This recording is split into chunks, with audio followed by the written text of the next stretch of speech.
There we go. Finally, we have microphone. Great. I am a little washed out, but we're here. I need to add some music. Let me take a look at my music settings. Desktop. We're gonna remove the desktop from monitor. Someone needs to remind me about that. And we're gonna play some music. Where is my Spotify? Because it's storming outside and I have 2 dogs with me.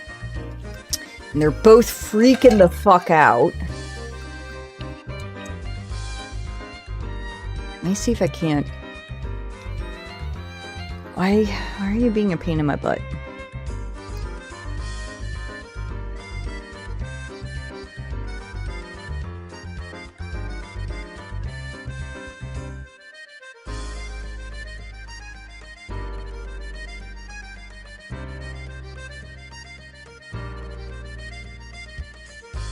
Alright, let's pick a...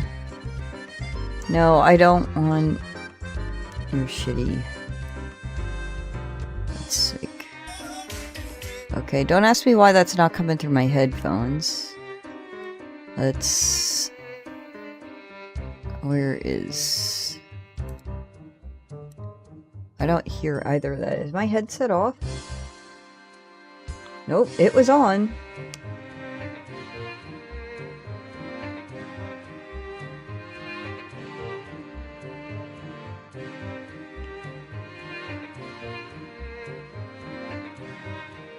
Normally when I click onto a headset, it'll make a sound, but it's not making a sound. Okay. That should be making a sound. Alright. Okay. Alright, you guys got music. I'm gonna turn that down a little.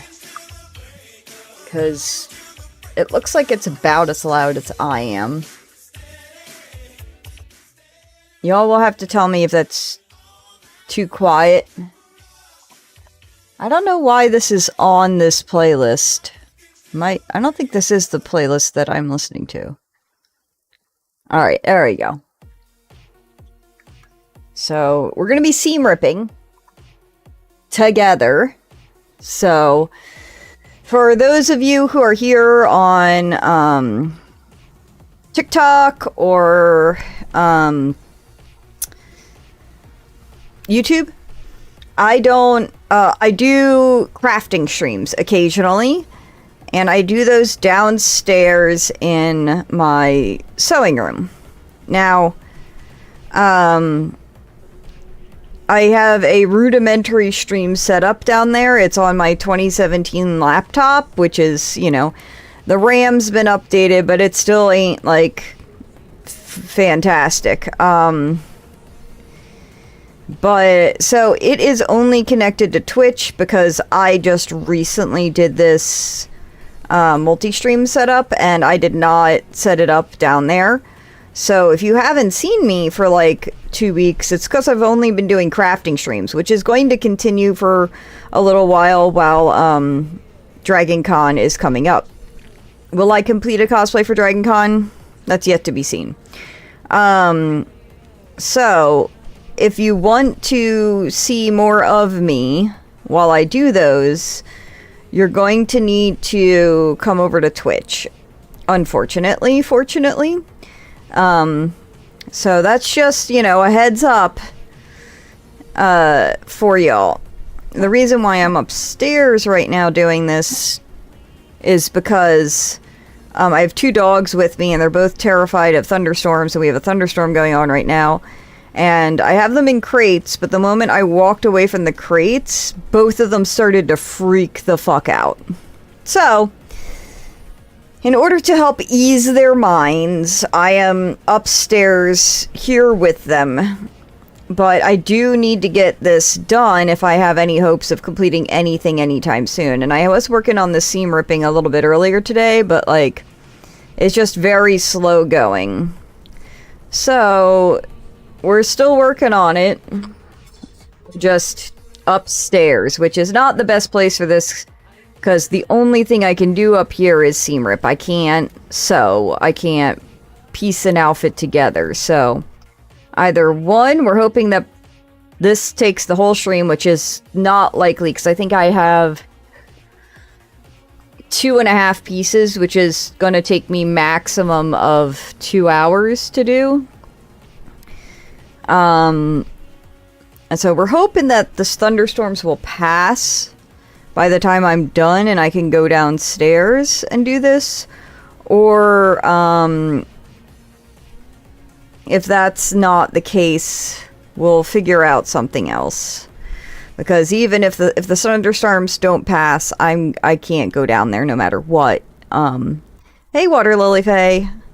I was just saying that normally I don't do crafting streams upstairs, because all my sewing stuff's downstairs and my stream setup downstairs is only connected to Twitch. So if you do want to watch me sew and prep for Dragon Con and stuff, you need to come to the Twitch side of things.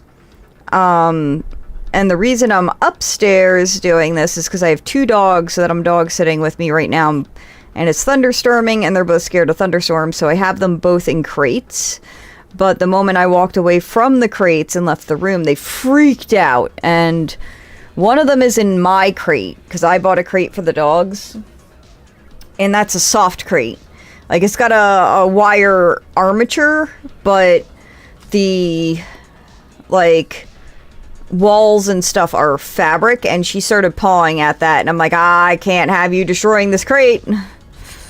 So we quickly hard shifted gears, and I grabbed my pieces of fabric that I need to seam rip and drug them upstairs, and so I'm sitting up here with them. But if I'm upstairs, I can multi-stream.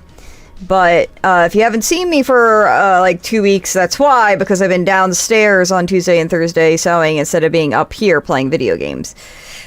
This is about the time of year that I end up just in my crafting room all the time, because whatever free time I have, I want to try and work on cosplay, even though this isn't a cosplay. With both of the dogs in crates, the cat has come out, because the one dog, while is fine with cats, like, is just way too high energy. And so my cat's been hiding. Oh, welcome to Twitch. So, I mean, oh, well, thank you. I don't know why my subscription notification didn't go off then. Interesting. Well, maybe it'll pop up in a second. If not, I'll have to check something. Did you see it go off on your end? Because it didn't go off on my end. I wonder if those aren't on this scene. No, I have alerts on this scene. It should go off.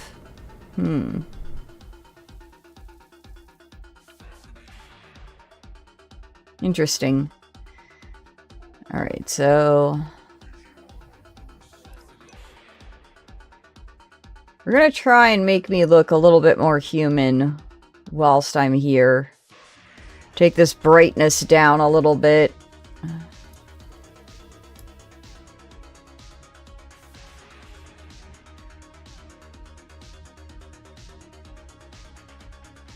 Am I not allowed to fuck with the white balance? I'm apparently not allowed to fuck with the white balance.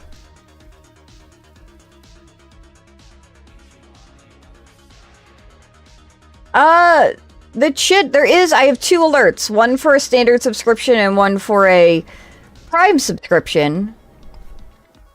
What is this down here? Oh, it's part of the chat window. That's weird. So it should have... The Sailor Moon one, specifically for Twitch, should have gone off. It should have played.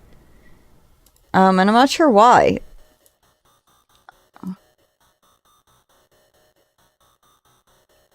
Hold on. When I logged in, a lot of stuff was kind of fucked up. Like, it was, like, lost connection to everything. Ah, shit. What's my Twitch login? It should be fine on your end. I can see the little moon rabbit icon, which means you're subscribed. But I'm just more concerned why my alerts didn't go off. But like I said, when I booted up OBS, everything was kind of fucked up. So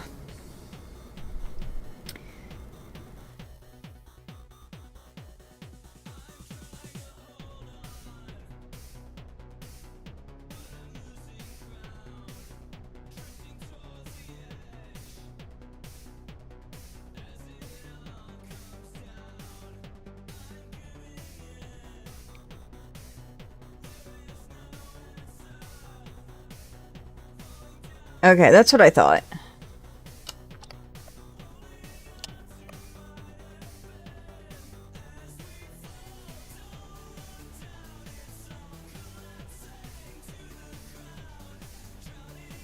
I appreciate the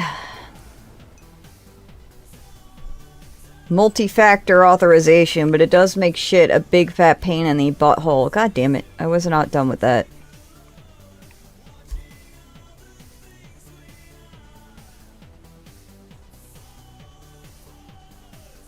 Alright, hold on.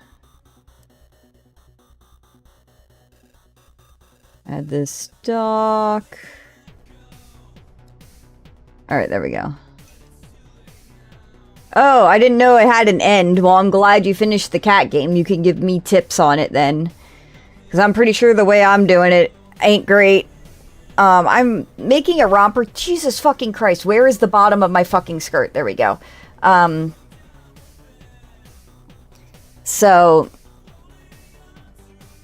But I picked two fabrics to stitch together, and one of my friends, I had asked her about it, and I was like, hey, like, is this gonna work out well, blah blah blah. And she was just like, she got back to me like too late. She got back to me like 3 days later after I had already started, and she's like, oh yeah, and those fabrics aren't gonna work well together. And I was like, alright, so I have to seam rip them apart. And this romper is honestly kind of a garbage pattern. When I did the mock-up, it didn't go well. But, you know, I spent time getting the pattern printed, cut it out, did a mock-up. So I'm fucking committed, man. So I'm gonna... so we cut out the good fabric, and unfortunately, one of these two fabrics is gonna be trash, but I'm pretty sure I can salvage the other one and still make this romper out of it. I still have goals. I want to make a linen shirt, and because I'm sweating because it's fucking hot, and I was pretty sure I had some linen fabric, and I found some when I was going through my fabric stash to find a fabric to make this romper out of, because, you know, we can't just roll up to Joann's and buy fabric anymore. You gotta shop your shit. I found linen fabric, and I was like, I knew I had fucking linen. It's not enough for a pair of pants, which I want, but it is enough for a shirt at least. So I'm going to hopefully make like a piratey shirt with the linen fabric, so that one, I can wear it to like Ren Fair, and two, I can just wear it. Last stream we watched all the intro to sumo videos whilst I seam ripped, but we're out of those videos, and despite my best efforts, I could not find any videos online of like interviews or behind the scenes with the sumo wrestlers, because I'd like to get to know them better, because I'm trying to get into sumo, and I'm having a hard time of it, because like when you're looking at like K-pop stuff, like the way you get to know the singers is they do a lot of television spots, they have little variety shows, sometimes they have their own series on a certain like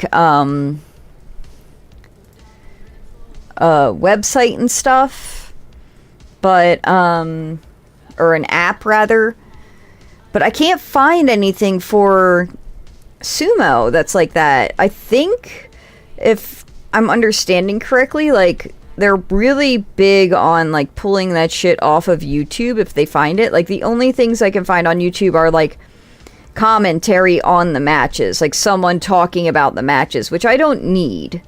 I can watch the sumo recaps and be fine, but I don't need to watch, you know, 20 different people giving their own recap on the matches. I want to see interviews and videos with the wrestlers when they're like not wrestling.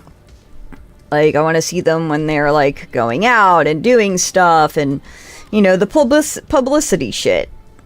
But I can't find anything.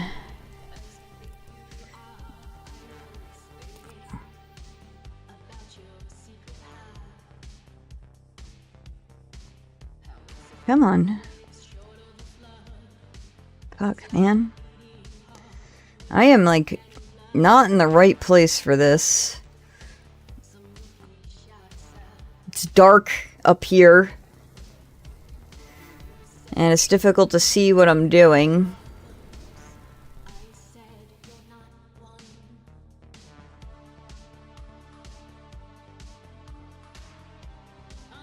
I'm not sure what you mean.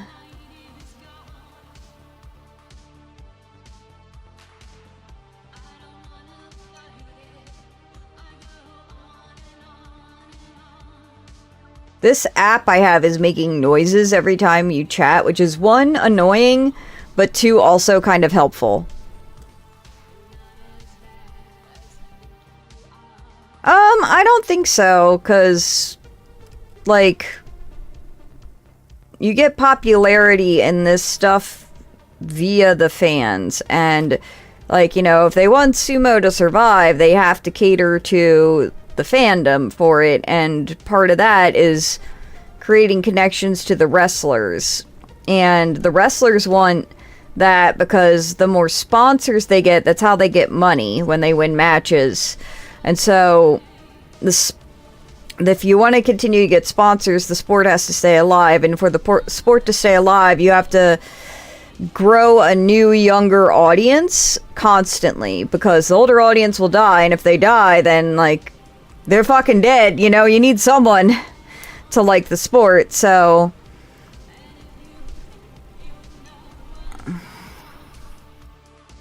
Hey, Kelpies.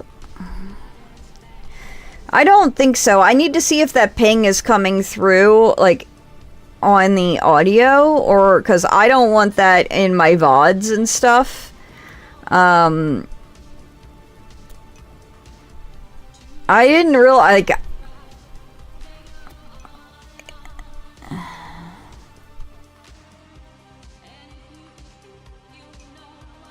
okay, you guys aren't hearing it? It's like a tink sound. Like I said, it's annoying a little bit, but at the same time, I'll often miss chat messages and I'll look over and be like, shit. And like I said, when I logged in OBS, like everything had disconnected and I was like, fuck, I gotta reconnect everything. And I think in that point, like the chat had also disconnected, and I think I may have turned off sounds and now like it's back to default. So, also both of y'all are purple on my scene, which I don't like.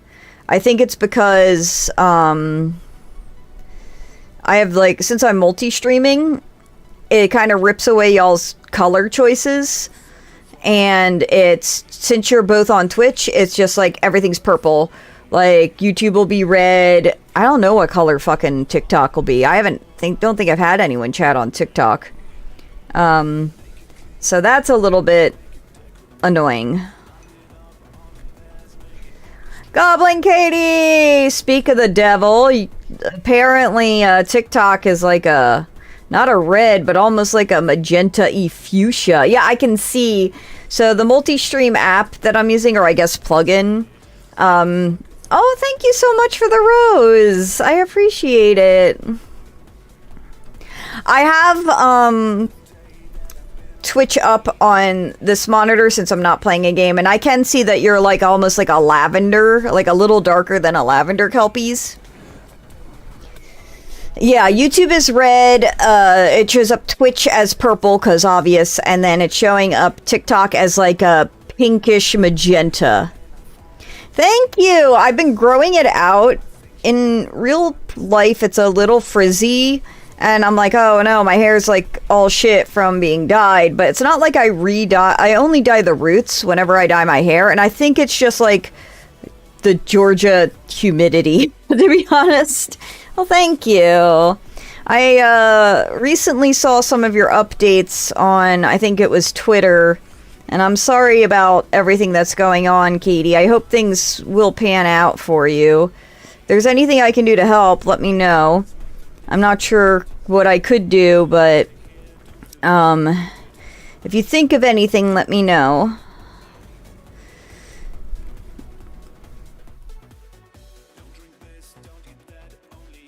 But yeah, so I'm seam ripping the fabric.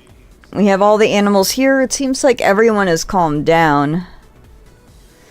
Yeah, I have been in a situation where I've needed help before, and you always, like, you know, you don't want to feel like a burden, and you don't, even though people, like, you know, they're like, whenever you last talk to them, they're always like, I'm here for you, but you don't want to be like that person where you're like, well, maybe they were there for me then, but not now, you know? And so I just, if there's something within my power, I will, and you can think of it, I will do it. Oh, the animals aren't making any noise, Lily. It's been thundering for about, I guess, 30 minutes or so. I had to put the dogs up, so I'm dog sitting 2 dogs right now, and both are afraid of thunderstorms. One came with a crate and one didn't, so I quickly just, I bought a crate because this situation has happened before, and this particular dog is scared of thunderstorms, and she will steal the other dog's crate. So I bought a crate and I put it up, I popped it up, and then both dogs went in the wrong crates. And I wouldn't normally care, except the one dog has a metal crate, and the bars are bent, and I'm a little afraid the dog with the metal crate would destroy my crate, which is soft. So I had to swap the dogs and get them all settled, and then I went downstairs to stream in my craft room, which is Twitch only. And that both dogs freaked out, so I had to quickly shift to dragging my stuff upstairs and streaming up here, because if I'm in the room with them, they're fine. But because both dogs are in the crates, the cat has since come out, so I've got all the animals with me, but nobody's making noise.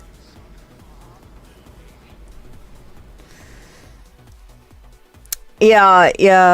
The only thing I can help with, that I know I can help with, as far as, like, I don't know if it's going to help you, but in general is, at the beginning of the year, like, you know, financial stuff was really hard, because November and January were really dry months for dog sitting, and so we couldn't really afford food, and so I signed up for a local food bank. And it was a little scary at first, and when I went in, it's like, you know, you're sitting here, I'm like, I've got blue hair, they're gonna judge me that I can buy hair dye, but I can't buy food, and, you know, it's, you learn real fast nobody's judging you, and also, you know, if you have to keep in mind that if you can't afford food, then you belong in a food bank, you know? Like, you're the person that they're here for. And then also, if you want to feel even better about it, in May, I went to the food bank, and a Cybertruck pulled up with brand new tags, like 2-day-old tags, like temporary tags on it. So I try not to judge. I'm trying to be like, well, maybe their friend just got a Cybertruck and they don't have a car, and they lent it to them because the person driving did go into the food bank. It wasn't like they drove their friend there. It was like maybe they lent their friend their brand new Cybertruck. Oh, I wish it was Elon. He don't live in Atlanta. But that's like in the Marietta, Smyrna area, and I don't know if that's near you, but I know there are a lot of different food banks, because, like, I don't qualify for Medicaid or food stamps or anything like that because of both the dog sitting and my OnlyFans. since they're 1099 jobs, I have to set aside 30% of what I make for taxes. So I got a bank account that's sitting with money, and it looks like I got money, but I don't, because that's the IRS's money. So I don't qualify for food stamps because of that, because I think the last time I tried, you have to have like less than a certain amount of money in the bank, which is kind of bullshit. But I also have another friend who qualified, like tried to sign up for like Medicaid, Medicare, and he didn't qualify, but through that process, he lost his ACA coverage, which is bananas to me. And I think it might be because he falls in the in-between, because there is an in-between between Medicaid, Medicare, and ACA, where like if you make too much for Medicaid, Medicare, but too little for ACA, you can't get the ACA coverage.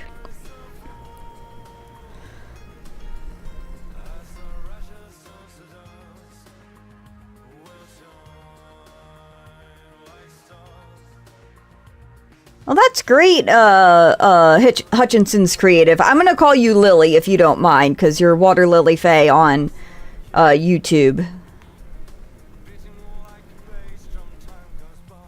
I'm glad you at least have food and shelter, because, like, especially now that you're being criminalized now for not having shelter.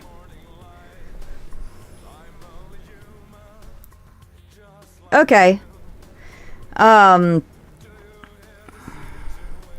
If you have stuff to give away, Crystal, I do recommend, if you haven't looked already, see if there's a local Buy Nothing group. They're on Facebook usually, and you just search for your zip code. And you just put out there like, hey, I'm gifting this, and people will come and they will pick it up. Yeah, Scraplanta is just like, I don't know, it's far, so... It's just, if you got the time and ability, that's fine. With Buy Nothing, it's like, generally, it's like, I have shit, I want it gone, and I would rather it go to a person than to Goodwill. And so, I post it, and almost always within a day, you'll have someone who wants it, and within 3 days, you'll have multiple people, and you can, like, you know, choose not the person that was stalking Facebook. And they'll just come and pick it right up off your porch. You don't have to go anywhere. I did have it was funny, I did post like a bunch of bar glasses, because Sean and I are like getting rid of a bunch of pint glasses, and nobody wanted them. I was really surprised. But so I just eventually drove them down to the Goodwill, because I was like, they's got to get out of my house. We need to downsize, and nobody wanted them in the Buy Nothing group, so...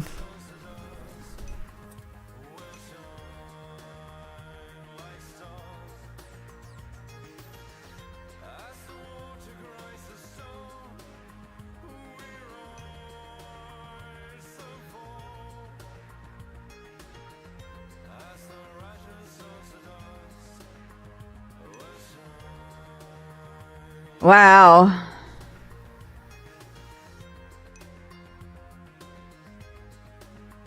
$80 hours of work or charity work.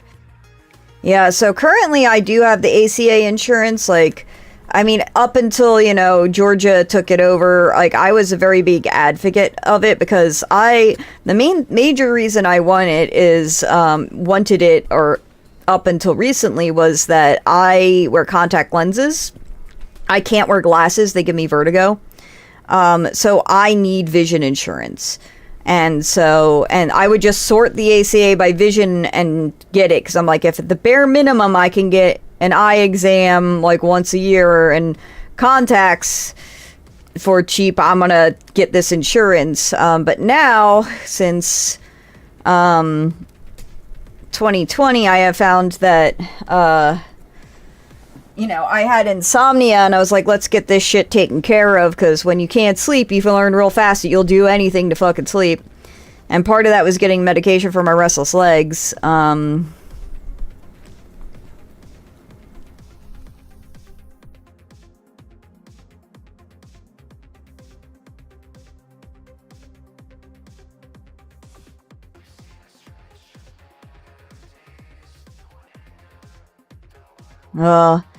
I have a friend who's been fighting to get their disability from work, from their job, and like they got their disability paperwork and they filled it out, but the company said that they were 1 day short of being able to file for disability, and so they're talking to like a disability lawyer, but they're not sure how that's going to pan out, and they can't like they've been waiting. They need to get a diagnosis from a doctor, and the only doctor that can diagnose them had a 1 year wait, so they're currently still waiting for their doctor's appointment to be able to get the diagnosis, because there's only like one doctor in the state of Georgia that can give the diagnosis that they need.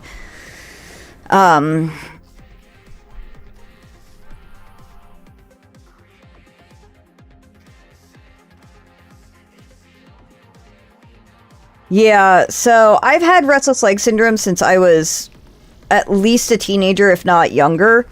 Because I would tell my mom about it, and because she would like be like, "Why the fuck are you up in the middle of the night like doing jumping jacks in the living room?" And I'm like, "Because I'm exhausted and my legs want to run and I don't know what to do aside from try and make them tired." And she, as with most of my medical issues, just said I was a weird kid. So I did get medication for restless legs, because at some point in my 20s I saw a commercial for it and I was like, holy shit, they have medication for it now. And I never sought it out because my restless legs was not a regular thing. It happened probably like monthly or so, but it wasn't like daily. And then you get insomnia and then the restless legs, and it was probably worse with stress because of COVID and all of that. And so I did finally get medication, and dear Lord, it's one of the best things I've fucking done. I can actually sleep at night now. But in my medical journey, part of what happened was, what was happening, at least even before that, back when, I had a job and shit, I was having these episodes, and I've had them since I was a kid. And again, I told my mom about them, and she was like, that's weird. And, never did anything about it. And I was talking to a friend about them because they were very concerning me. And because what it is, it's this intense feeling of deja vu, but it's not like normal deja vu. It's like different deja vu. And I can't rip myself out of that feeling. Like, I can't talk about it. Everything I look at becomes part of this like fake deja vu memory. And it only lasts like 5 to 10 seconds, but, and then I get severely nauseous afterwards. Like, only a couple times have I gotten sick, but like, it's like I have to run to the bathroom because I feel like I'm going to be sick, like nauseous. And my friend was like, hey, so that's seizures. And I was like, but I'm not like, on the ground shaking. And they're like, no, there's different types of seizures, dog. And those sound like seizures because my baby daddy has that exact thing. And so I went to I talked to my PCP, and then I went to the neurologist, and the neurologist is like, yeah, that sounds like seizures. And I'm like, that's fun. So now I need it because I need to take seizure medication. Because even though like I'm not like really in danger of hurting myself with them, there is no like trigger. It's not like photoepileptic seizures. It's like maybe stress, but they certainly happen at times when I'm not stressed. There is no like known trigger that I have for them. And one, you don't want to be driving while you having one. I've never had that happen. They've always happened when I'm at home. More often than not, when I'm like in the bathroom is usually when they occur, which is a little weird, but whatever. Not like going to the bathroom, but just in the bathroom, like brushing my teeth and stuff.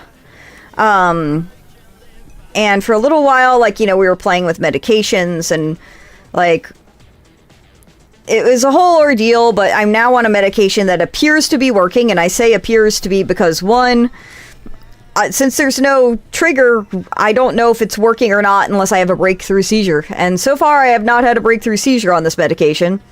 But if you are unmedicated, and they like when I was a kid, like I said, this has been happening since I was a kid. And the thing is like, I never thought to bring it up to the doctor because it lasts 5 seconds and it could be years between episodes, like years. And you don't think about something that happens for 5 seconds, right? the reason why I was like really concerned about it is I was having multiples in a day, and then on top of that, multiples in a day for like weeks, for a week. So like 3 in a day for like 5 days in a row, which was very concerning. I was like, I've never had them at this kind of succession. And like, yeah, like you, the thing is not just like not, you know, interruption of life and not being able to drive. Since these are temporal lobe seizures, they affect my short-term memory. And what's very scary is, like, you know, I was working at Battle and Brew, and I had one while I was in the back room, and I came out, and I couldn't remember one of the servers' names. A server that I've worked for over a year, whose name I knew, but I could not recall that information. As soon as someone said her name, I was like, right, that's her name. How could I have forgotten her name? That's her name. And that's what's very, very scary, because I have had a fear of like memory loss, like Alzheimer's and stuff like that since I was a child. And so having that manifest in real life is terrifying. But the doctor, like the neurologist, he says like the more you have them, the more you have the risk of them like basically destroying your brain. You like, it can cause like brain damage if you don't get them under control. But then also, all seizure medication runs a risk of just like killing you. Like, it's got a chance of you take it and then you die. So, you know, that's fun. And the doctor, like, was not great in that he's like, yeah, you know, this happened, you know, it's a really low risk, but, you know, I just had it happen to someone. They were in the hospital and they died. And I was like, oh, okay. That's great.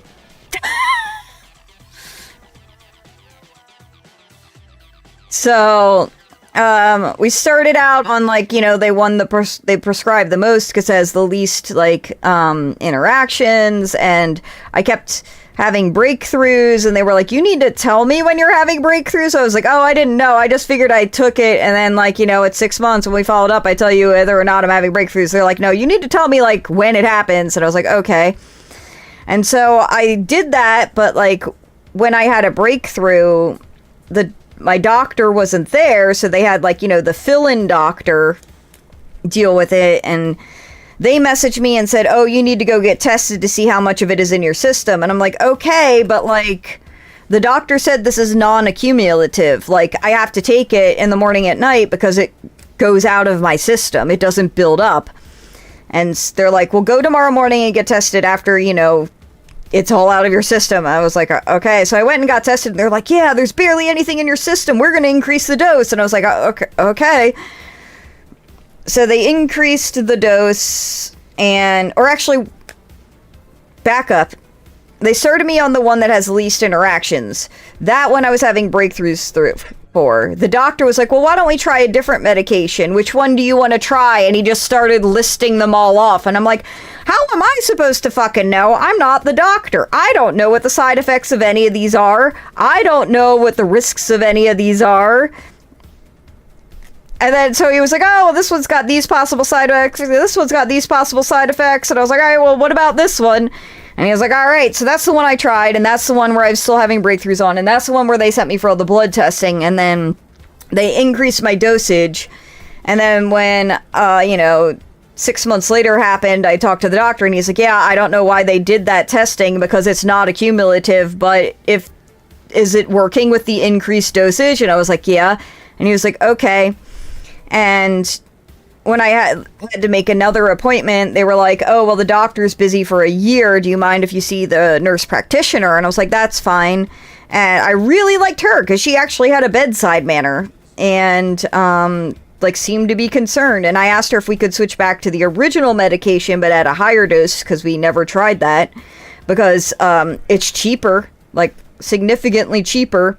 And so we did that, and then I was having breakthroughs on that, and so I wanted to try a different medication, but she was out on like paternity leave, And so they're like, the only medicine we could switch you to without her consent is one you were previously on. And I was like, okay, so let's just go back to the other medication. And that's what I'm on now. And it's, as far as I'm aware, it's working. But circling back, I need this medication now. So I need to have some form of healthcare, because I'm getting my medication at Costco right now, and Cost Plus Drugs, which if you don't know about, like, you should do that. So if you have a Costco membership, the medications there are incredibly cheap. But if you don't, like, I get my medication through Costco with the Costco membership, not through my insurance, because I had to go from a silver plan down to a bronze plan because of the cost. And with the bronze plan, I have a $30 copay for all my medication. So even if the medication is $5, I still have to pay $30 copay with it. So I don't use my insurance. I just use the Costco membership cost. So, but if you don't know about this website called Cost Plus Drugs, I'll type it in the chat for y'all.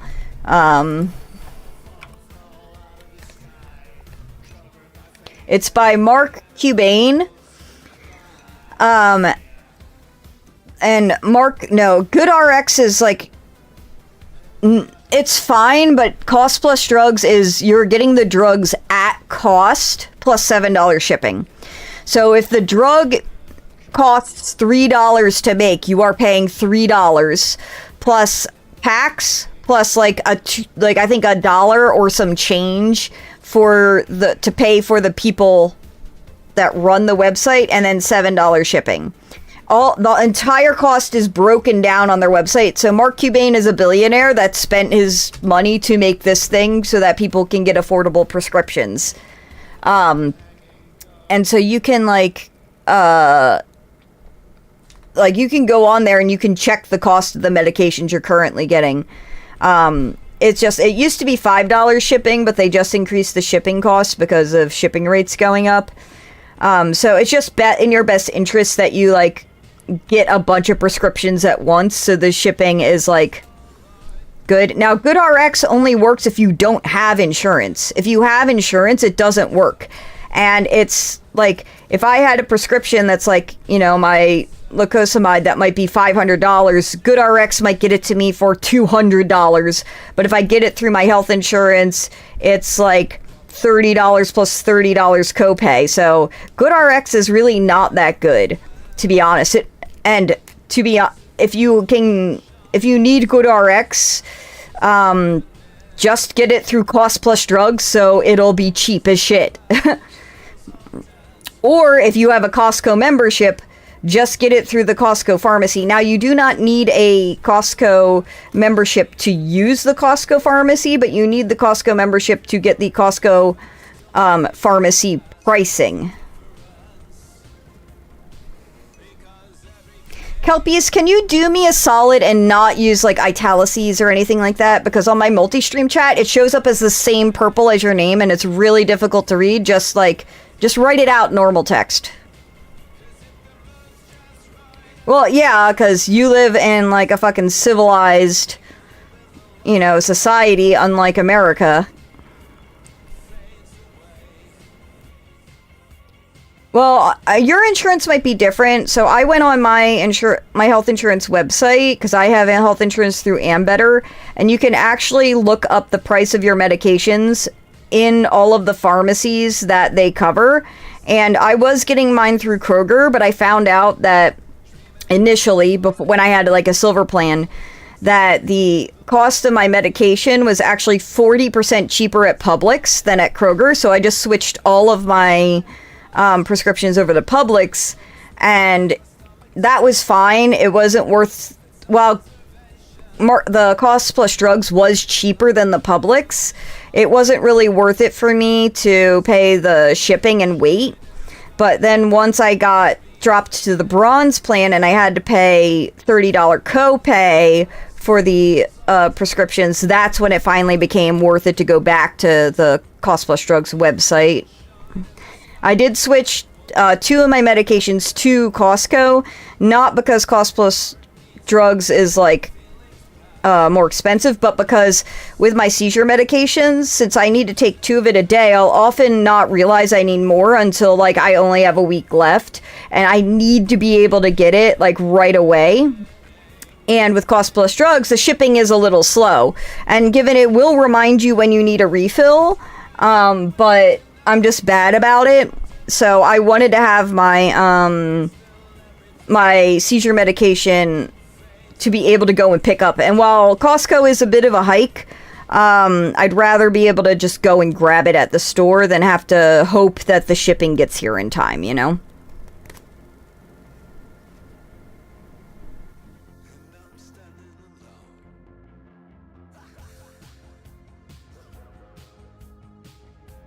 I don't know what that is, Crystal, the metformin. Yeah, Kaiser, I've heard, is one of the best health insurances to have, to be honest. Metformin. I'm still very confused as to what you're talking about. I'm assuming metformin is how to pronounce it. That still doesn't tell me. I don't understand what it is. Oh, okay. Oh,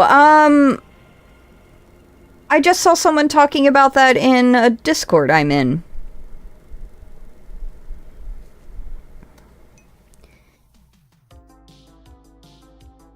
Oh, that's interesting.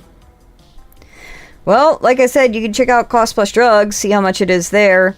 Now, the only downside about it all is like, okay, so I'm helping people out. I'm helping myself out. I found a place where you can get your drugs for relatively cheap.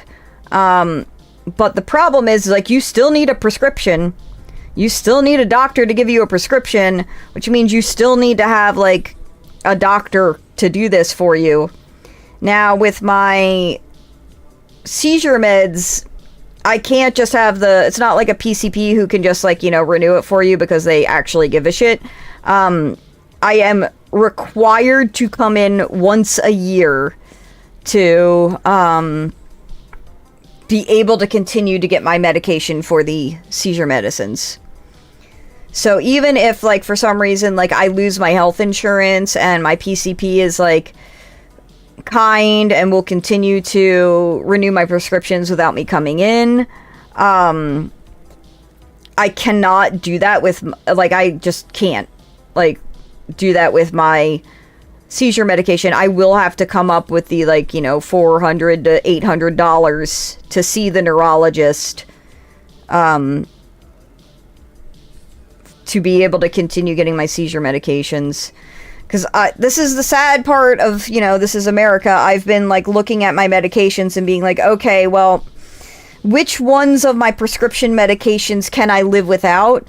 Like, it would be difficult, but I could do it. And which ones do I absolutely need if it gets to the point where I lose my insurance and I have to pay out of pocket for this? The Ozempic and semaglutide is absolutely fantastic for your health. Like, it reduces, like, all-cause mortality, stroke, heart attack. It's so good for you, but, you know, I think, there's only, if I remember correctly, because I was talking to a friend of mine, who wanted it for one of the many reasons, but it can only be prescribed for one very specific reason currently, and because she is not being prescribed it for that reason, she has to pay out of pocket for it, and it's like $600 a month, and she can't afford that.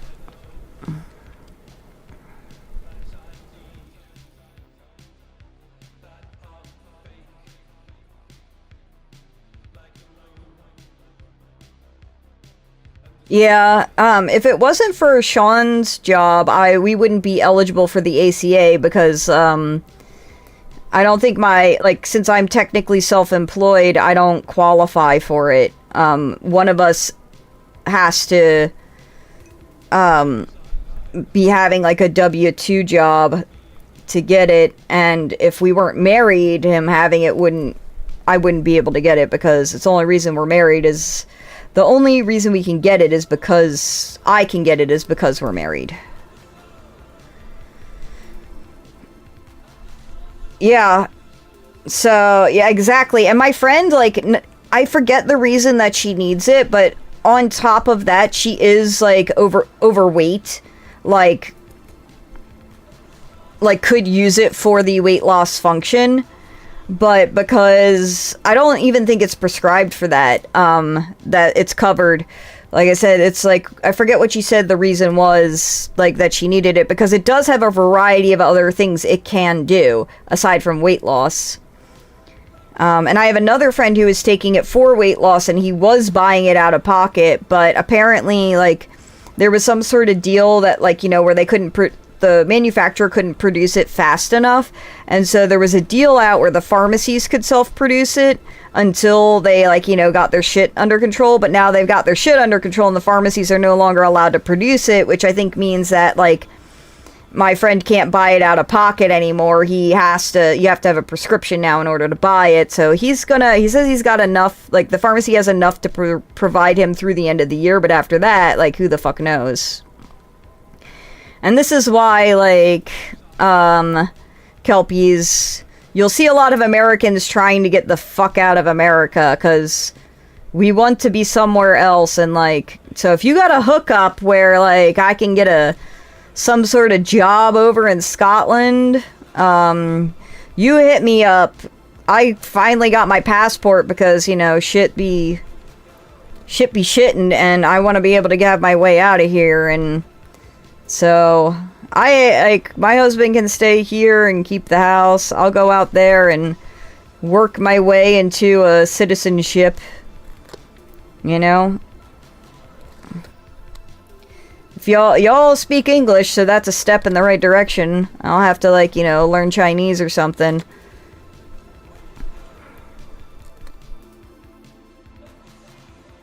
I have a friend who is in the UK. I'm not sure where in the UK, but I think Britain area, question mark.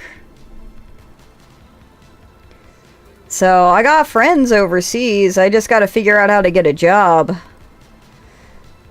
And all the jobs I've seen that are, like, you know, Americans could apply for, the money isn't enough to survive on.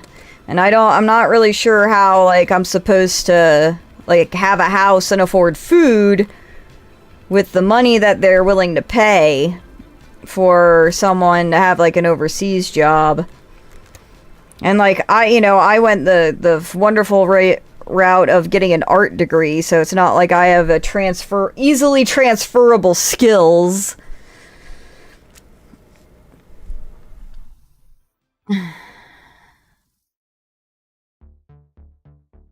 Oh, that's great, Kelpies, that they fucked up a whole batch of Smegalitude. That's fan-fucking-tastic.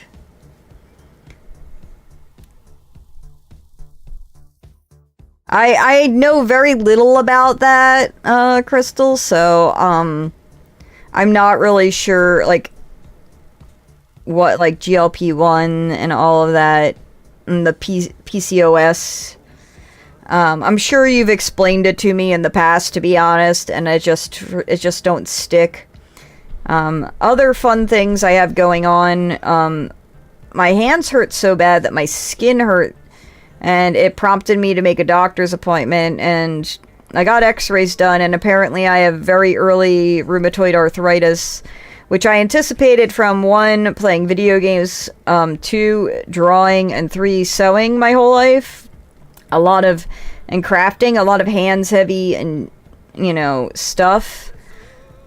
But I also wanted to get my pinky looked at, and he did not refer me to, like, an orthopedist. But I should probably make that appointment. I don't need a referral to see specialists with my insurance, but since it is the bronze plan, it is $90 to see. Oh, right, PCOS is the, ovarian cyst stuff. Right. Well, I do hope you're able to get on the Ozempic, because, like I said, it's got, like, so many fucking fantastic health benefits. And if you are able to get on it, I do hope it works for you. I have a friend who went on it to lose weight, and, she can't. She did get to the point where she lost a lot of weight and got down to the size she wanted to get down to, but she can't continue on it because it makes her throw up. Like, she can't eat at all when she's on it, basically. So she's hoping to keep it off, the weight off, by, you know, working out a lot now that she's thinner. The downside of those drugs is, like, if they are prescribed for obesity, is that obesity is a disease. Like, there is no take this and then you're done. It's something you have to take forever.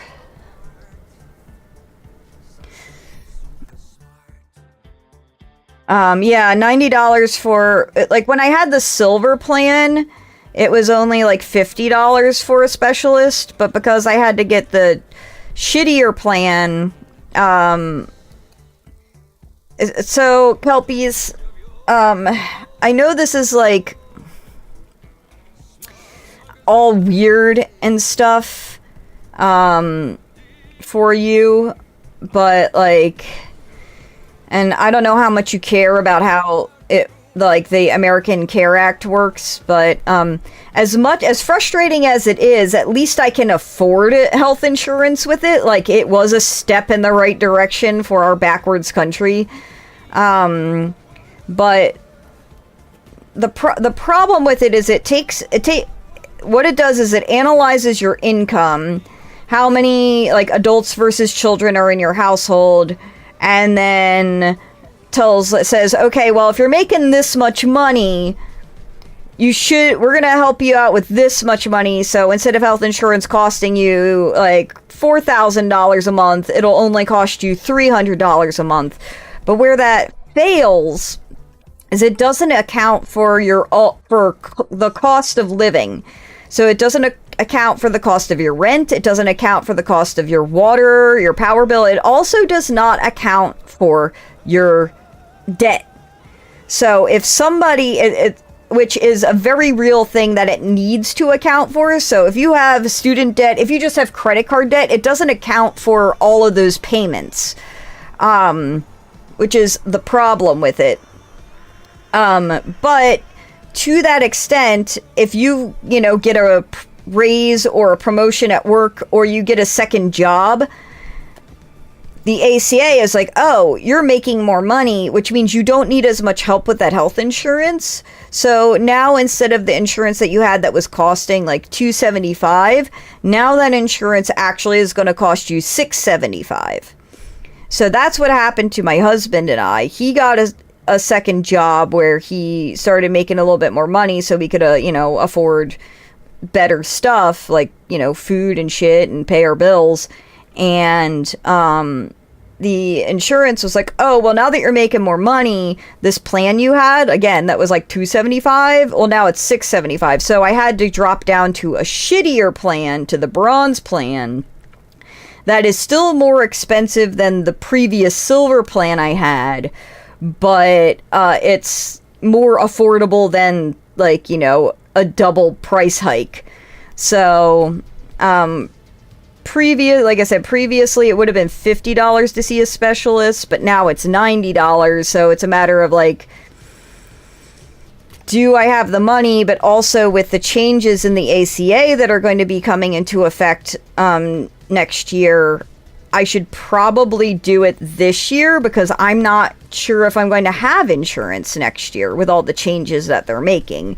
So if I want to get it taken care of, I should probably do that, because the reason we forked out the extra cash for the silver plan last year was because I anticipated my husband needing surgery for a kidney stone that he had found out that he had that Christmas.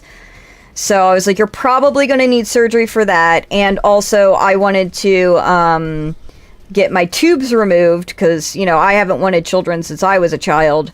And I wanted to make sure, in case they tried to charge me for that surgery, which they tried to charge me for that surgery the year prior, and it was supposed to be free, I wouldn't be paying a shit ton of money. So the difference between a silver and a bronze plan, outside of, like, the monthly cost, is the deductible. So the deductible is how much money you have to pay before the insurance will like cover everything. So on the silver plan, the deductible was like $2,500 per person. So, and that doesn't like, you know, that doesn't include like copays and stuff like that. So like when I go to the doctor, like I said, it's like a $40 copay. So I have to pay $40 every time I want to go see the doctor. Now, that doesn't count towards the deductible. I have to pay that anyway. But, you know, other stuff does count towards that deductible. And with the bronze plan, it's all very confusing. If you're confused, you should be, because they intentionally make it confusing. With the bronze plan, instead of it being like a $2,500 deductible per person, and when I say per person, that means like my husband is a $2,500 deductible, I'm a $2,500 deductible. I think our deductible is like closer to $9,000 per person, which means that, you know, I can fall and break my arm and go to the hospital, and the hospital bill is $6,000. I still owe that $6,000 because we haven't met the deductible yet. And that's why, like, a lot of people will try to, like, meet their deductible early on if they have a lower deductible, because after that, if you need a surgery, the health insurance will pay for that entire bill. So, and that's why it's, like, important to know, like, and you would think, like, oh, well, I'm not going to need a surgery, but, you know, I had a friend fall and break his arm at Dragon Con. He wasn't planning on needing to have arm surgery, but he did. And, you know, on top of that, having a baby in the United States costs between $5,000 and $6,000. And that's even with a planned pregnancy and shit. So that's why I'm like, I don't know, I can't fucking afford to have kids. I can't afford to birth a child. And then, you know, on top of that, if you decide that I can't afford to birth a child, you can't get rid of the child in most places anymore. And even if you do choose to keep the child, you can die, and then they'll keep you alive on life support for this unviable fetus inside of you. Again, these are reasons why nobody wants to live in America, and we're all trying to get the fuck out. Sorry! Lafayette and Vancouver in California. I would also not recommend visiting the United States while we have all this ice stuff going on. It's not safe. I would love to go to Canada is also another great option. I have heard that, like, as far as, like, health insurance and stuff is concerned, there are drawbacks to having a universal healthcare system. Like, if you go to the doctor and they say, oh, nothing's wrong, that's it. That's the end of it. There is no, like, second opinion or anything. You're just kind of stuck in a system. And I've also heard there might be long wait times. I don't know how true that is, as far as, like, you know, you can't, like, get in earlier or anything like that. But, you know, I don't know how much of that is just propaganda that I've heard to make America seem less shit.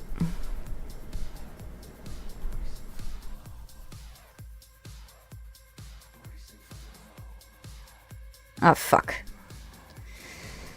Oh, one day we'll get through this. I do have to pee, though. I might do that pause in a second here and go pee, and then maybe we can maybe I will change the subject. I would say we can change the subject. I'm the one talking. I can change the subject. Well, that's good.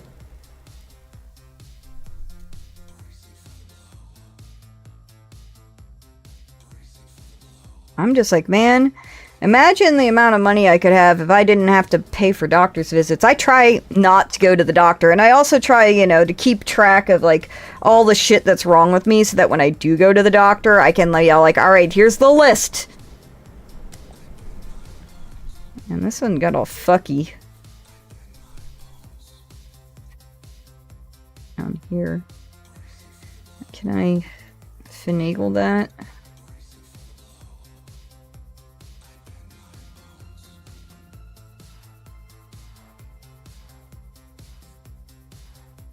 Ugh, 5 year, Jesus.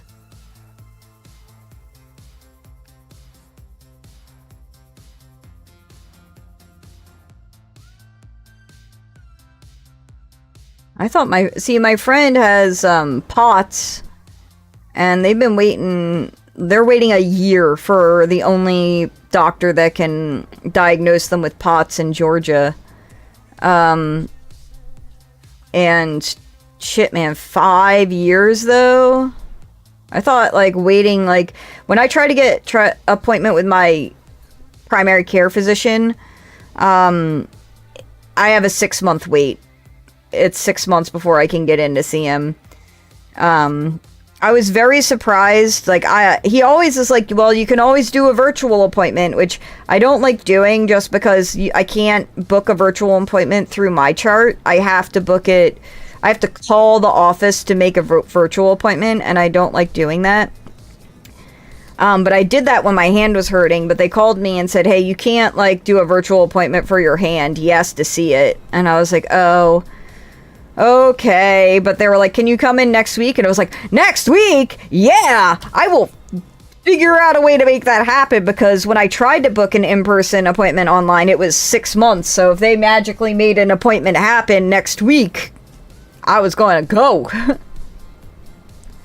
It's like 7 a.m. I don't wake up till 10, but I will find a way to get there at that 7 a.m. appointment. But thankfully it was like a noon appointment, and I was like, yeah, I will be here. I also know I'm a fucking riot. I am the one that, like, they talk about, because I am candid about everything. I know, right? Kelpies.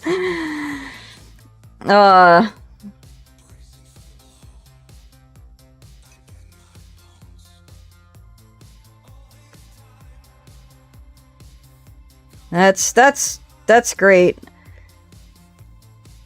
5 years for an ADHD specialist. At that point, I would, like, see if I couldn't find one that's, like, can you find one in a different country? Because your country's small. Isn't it easy to, like, find someone nearby? Or fuck, even if it's not nearby, like, go somewhere else that's not 5 years. All that money you saving on doctors, I'm like, you got fucking money to travel. But that's like, you know, America. They keep us poor so we can't leave. And we can't find out how much better it is in other countries.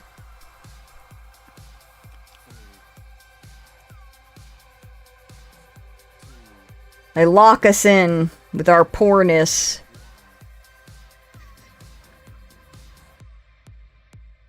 God damn it. Come on. Just being such a pain in my asshole.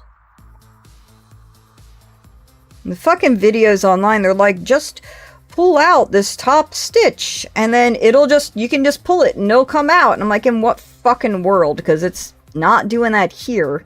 This is taking me 10 times longer than I thought it was going to, because it's going so slow.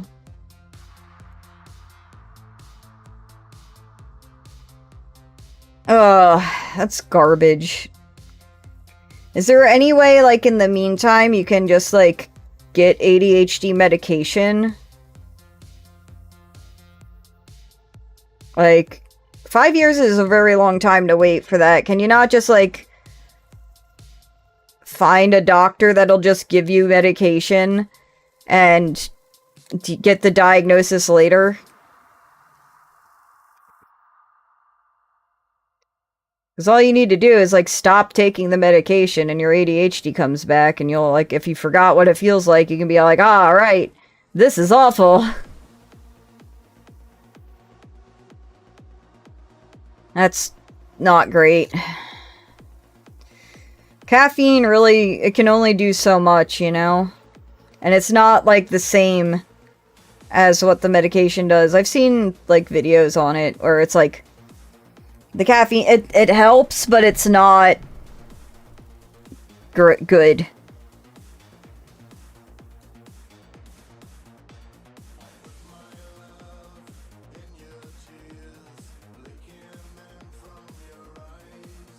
Most of the time what I've seen is, like, anyone online who gets ADHD medication, you know, even people that self-medicate with, like, caffeine and shit, they get the actual medication and they get very angry because they're like, holy shit, I can hold a thought. I wanted to do something and I got up and I did it.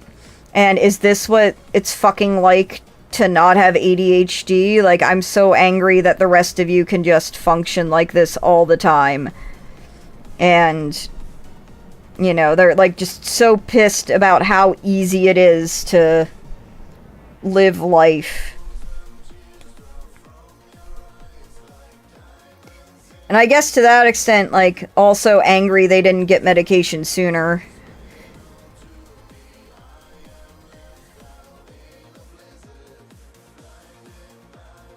I mean, I wouldn't...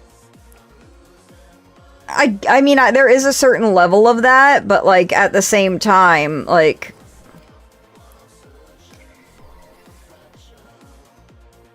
Like, I over the past, like, 3 years, I've realized I've had autism.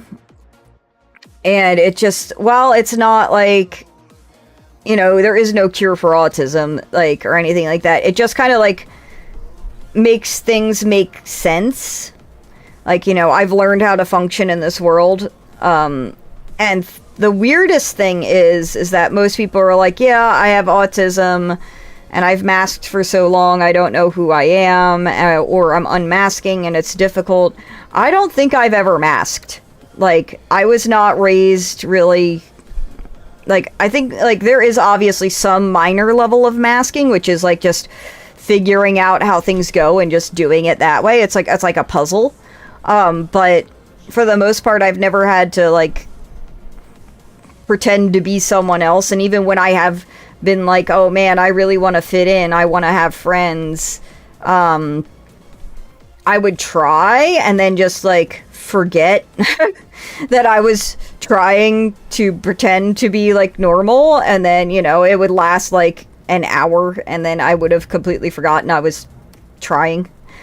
So it's weird when I hear people talking about unmasking and stuff, because my mom never, like, shamed me for it or anything. She was just like, you're a fucking weird-ass kid, but as long as you're, you know, not doing drugs and you're staying out of trouble, what the fuck do I care if you hyperfixate on Sailor Moon? You know, what do I care if you wear weird-ass clothes?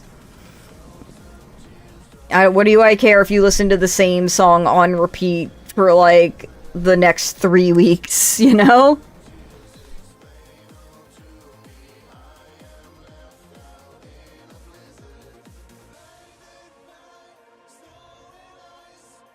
But...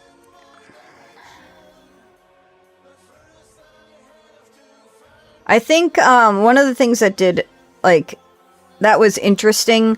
So I've read a lot of books on autism now since, like, you know, in this journey. And the one that was most recently, or the newest one that was recommended, was Unmasking Autism. And there were some good points to that book, but, like, again, it's difficult for me to relate as someone that didn't mask. But it's written in the perspective of someone that is not ADHD, but is autistic. And there's a really good section in the book that talks about how autism and ADHD have overlapping symptoms, like stimming, but they serve different purposes. And for me, it's like, okay, you know, I definitely am autistic, and the thought of being ADHD, while some of this stuff applies, I wonder how much of it is just a comorbidity. And then the other thing is that certain things are ADHD traits that all people do. It's just whether or not, like, it impedes your function. So, like, all people will have, like, rejection sensitivity and task avoidance. It's just how much is it impeding your ability to function as to whether or not it is ADHD or just a thing that happens. And so I am concerned that some of the stuff that are ADHD traits are not actually ADHD. And then on top of that, a lot of symptoms of menopause mimic ADHD. So, like depression, anxiety, inability to focus, fatigue, all of that is perimenopause. And so there's something to be said that, like, one, women aren't in studies, so women get diagnosed later in life, but two, a lot of it is also, maybe it's just menopause, and if you take estrogen for your perimenopause, the depression, the anxiety, the brain fog, the inability to focus and stay on task clears up. So, if you're like over 40, it might be worth it to try going on estrogen to see if that fixes stuff. If it's something that was not a problem earlier in your life.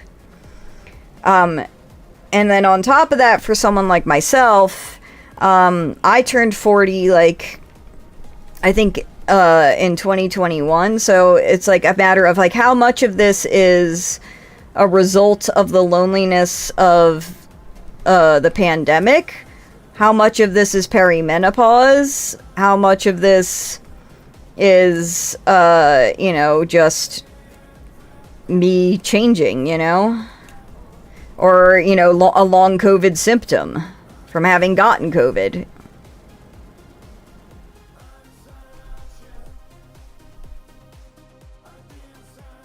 Well, that's the thing, is like,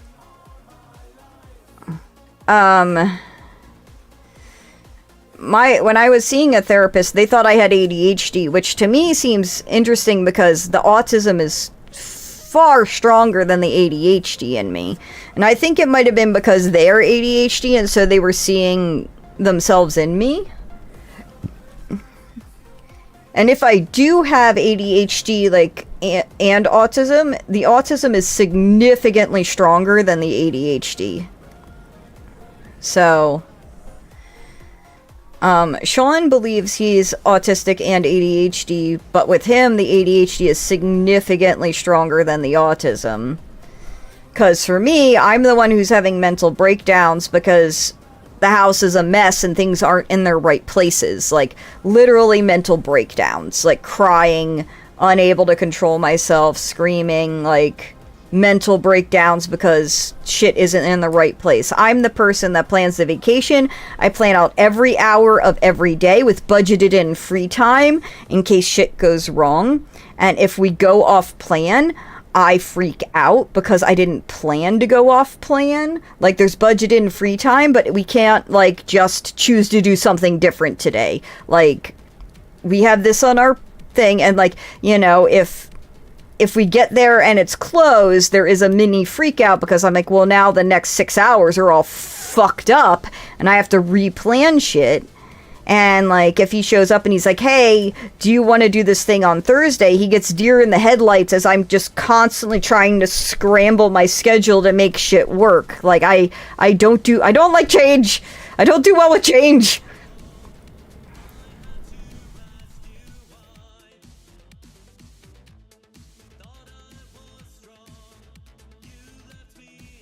So, it's just... And then, like... what the book... So, Unmasking Autism, I would recommend, I guess, if you're younger, because the author is younger. But at the same time, at the very end of the book, they have some very bad advice that I do not recommend. And I think that's the bad advice because they are young. And the bad advice at the end of the book, like, positive advice, work around the problems you have. Like, they're like, I can't cook food. I don't have the energy. I don't have the ability. It's like a mental struggle. So you need to work around that. Positive, yes, that's fine. Negative, they say they just eat fast food every day, and that's their solution. That's the negative. The correct response to that is, like, you can't cook. That's a thing that causes you mental anguish. The correct response would be you hire a personal chef who cooks your food. You subscribe to a meal program that ships you food, pre-made food. the solution is not eating fast food every day. And I think they came to that conclusion because they are young and they have not seen the byproducts of what happens to your body when you eat fast food literally every day. Hello, Jeline, official vlogs. And the other bad advice they have is someone that they know or whatever has a trauma response when their heart rate gets high. So they say they can't exercise because their heart rate gets high and then they have a trauma response. And so their solution is to do non-heart rate raised exercise like walking. And I was like, that's a bad response because, again, in order for you need exercise to live well, and that means raising your heart rate. The appropriate response to that would be that this person is now going to therapy to work through their trauma so that they can eventually get to the point where they can exercise. Exactly. So the book is pretty good up until the very end where they give those examples of like how to work around the things you can't fix. And I'm like, that's a good concept with a bad execution. But the rest of the book is pretty good. I wouldn't say it's bad at all. I would recommend it as long as you understand at the end, like you take into account that this is one person's account of things. The other thing the other book I would recommend if you are a woman and you are around my age, like I would say 37 or older and a woman, is A Strong Female Character by Fern Brady. I liked this audiobook so much that I bought a physical copy of this book, and we're going to go into this in just a minute. I really have to pee, so I'm going to take a short break and I'm going to go pee. If you gotta pee, go pee. Get yourself some water, maybe a little snack. And I'm going to discuss that in a minute because we did just finish one of the seam rip things.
Okay, I'm back. Hold on.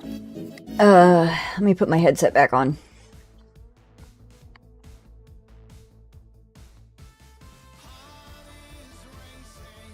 Alright. Oh, sure. As soon as I get back is when Crystal disappears, but let me see if there's anybody... Well, an ad starts in 15 seconds anyway, so we'll go over the book after the ad finishes. Even though I know that they are subscribed.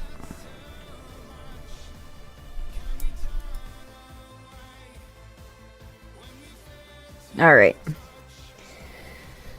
I guess we'll seam rip while the ad goes. Oh, you meant to. Well, so I'm going to talk a little bit about strong female character. I'm an audiobook person. I listen through Libby because we've already established I'm broke. And Fern Brady is, I believe, Scottish. I don't think Kelpies is here anymore. I'm not making pants, a romper, I guess. I don't see Kelpies in Twitch, so I think they've left, but, it's okay. We're working on it, but we're talking about this right now. So Fern Brady is Scottish. And so the audiobook, no, most of the time I listen to audiobooks on 1.5 speed, but I could not because her accent is so thick. I had to listen on 1 time speed. But her story, well, not my life, mimicked so much of my life growing up. It really was telling of how I actually am autistic. And I've been going through this book after having listened. You met Fern Brady? That's super cool. I've been going through this book, and after having listened to the audiobook and having it resonated so much with me as someone that is 43 and is very close to her age, and having grown up in the same time of the world as her, and the fact that, you know, we don't have TikTok that to tell you autistic, when growing up autistic just meant nonverbal children. And I have been highlighting points that mimic my life and writing down those points in the book. And it started out like this, where there's some highlights and my notes in red on the side, where it started out like that and then slowly became this, where the entire margins are just filled. Like,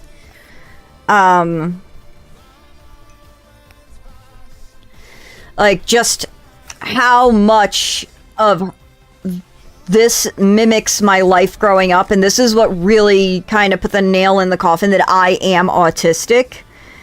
And some of it is maybe not autistic. Maybe some of it is just all of us go through this, but there's just so much of it that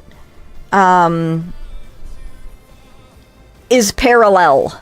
Now, given she is far more autistic than I am, I won't say far more, I guess needs more assistance in autism than I do, I guess.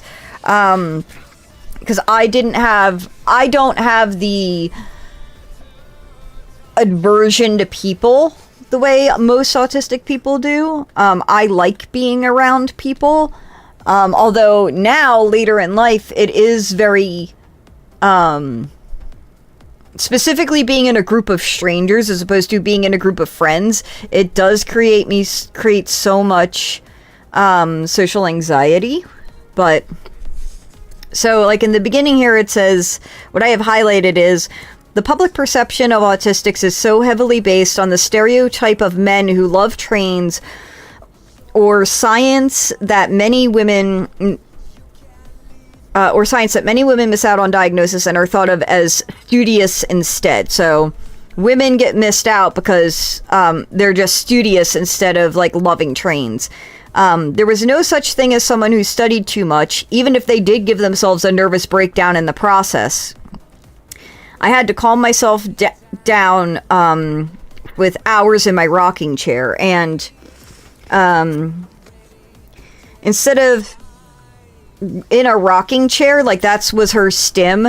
Mine is my baby blanket. My baby blanket had a blue satin at the top, and I would just spend hours running my fingers across that blue satin top to calm myself down. Even to this day, if I get nervous, what's left of it, I still do that to calm myself down. It's still my stim is running my fingers over Blankie's satin trim. And how in college, after study sessions and tests, my stomach would cramp so bad that I thought my appendix was going to burst.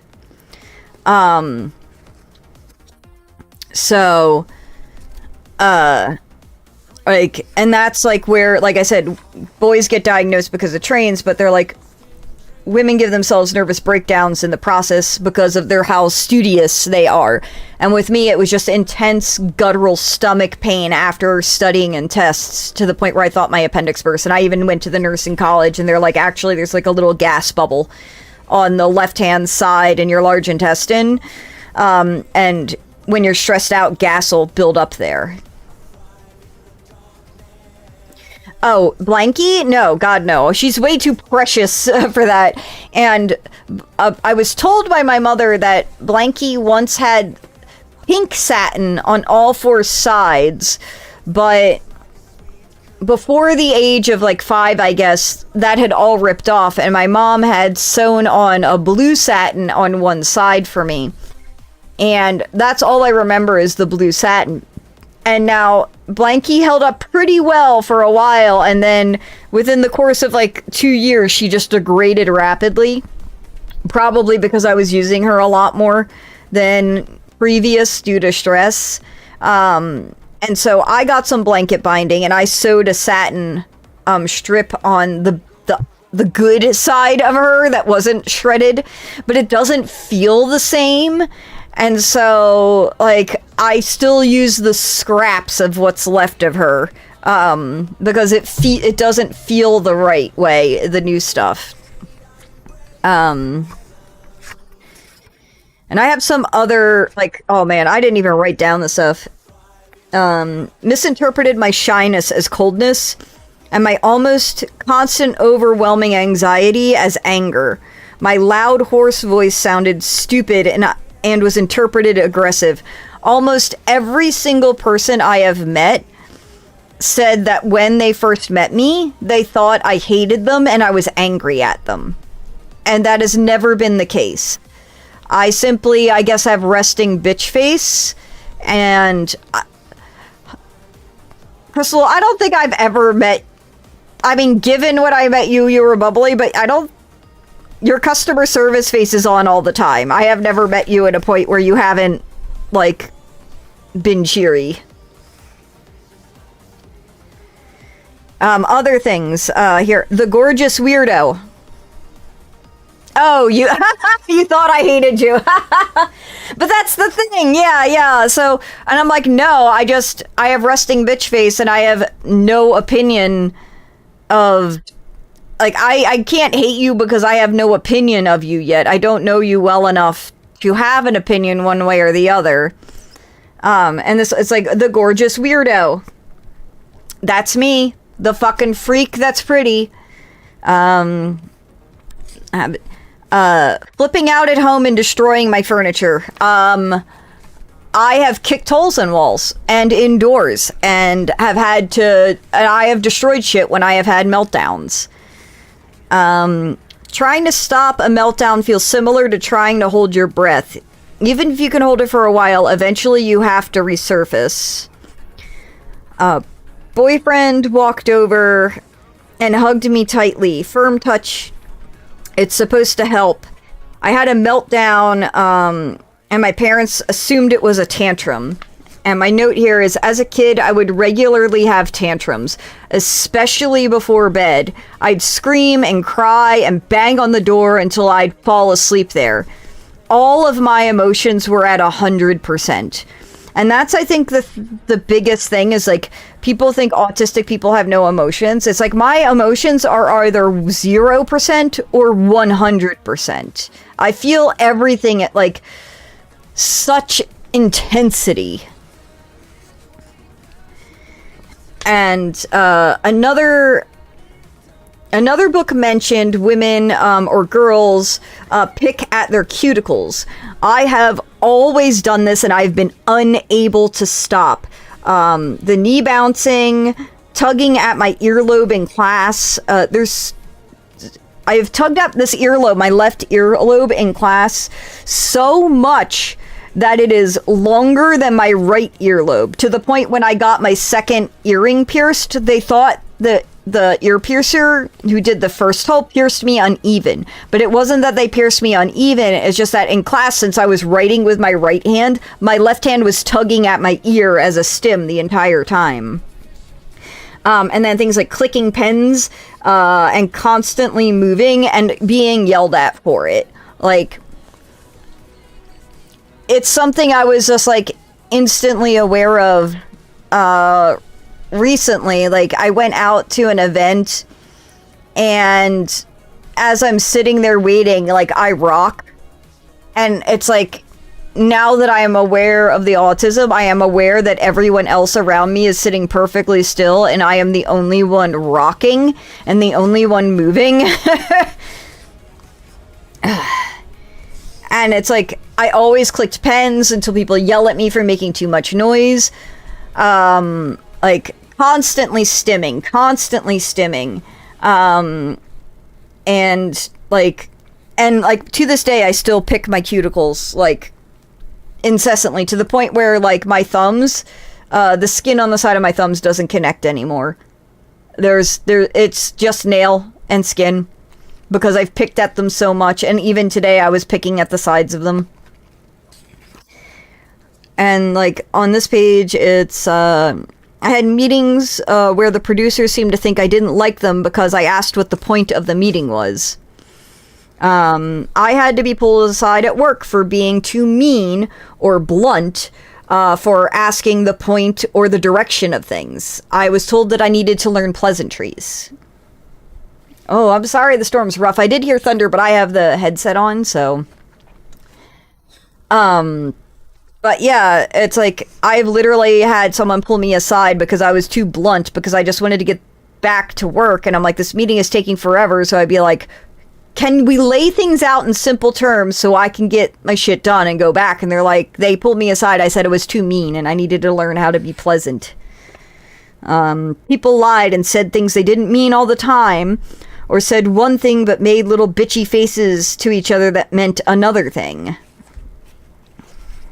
It's all these little highlights in this book. There's so many highlights. It's hard to see the highlights with the dim lighting, but, like, living with another person was intolerable. They move stuff. They're always there. You can't decompress or stick to your morning routines. Sean worked through a chunk of the pandemic. Once he was unemployed, I had a meltdown. He didn't respect my routines. He would constantly pop into my room, and there was no alone time, and I had a major meltdown, and I punched a hole in a door. Like, there is so much in this book that just mimics my existence, and specifically because I think it's because she's my age that there's so much that, like, aligns. And it's like, who else do you know that during the pandemic, like, was so upset at the routine being fucked up and interrupted that they punched a hole in the wall? Like, that is an autistic meltdown. So it's like, yeah, so that is an autistic meltdown.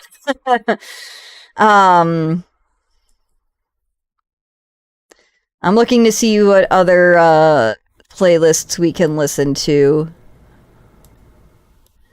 Because I got two more things to see. Well, one more thing to seam rip. So. But yeah, it's like. So I don't know how much that's going to relate to, like, guys. But. Fuck, this one's on this side. Shit. I'm gonna have to move this light so I can see.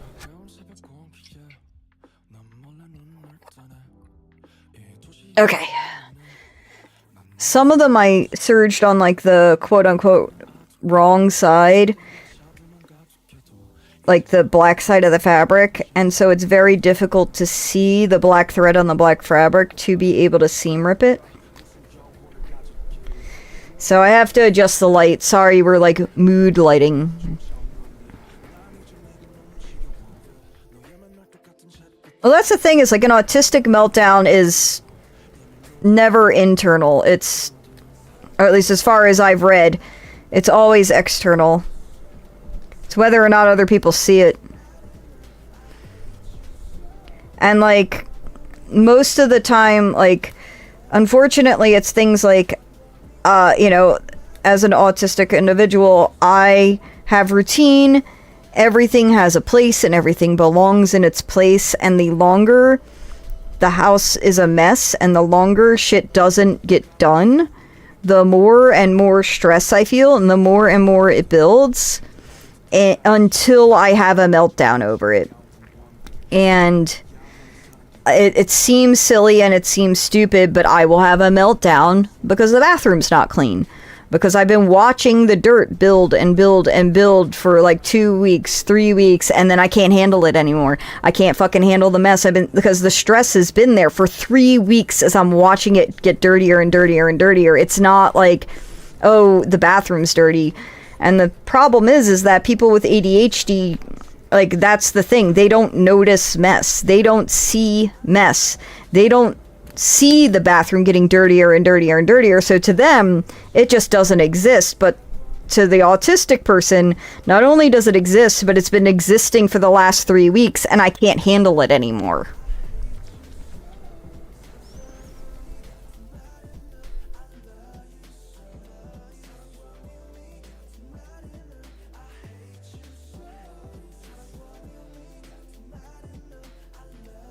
Oh, it looks like YouTube disconnected for some reason. Interesting.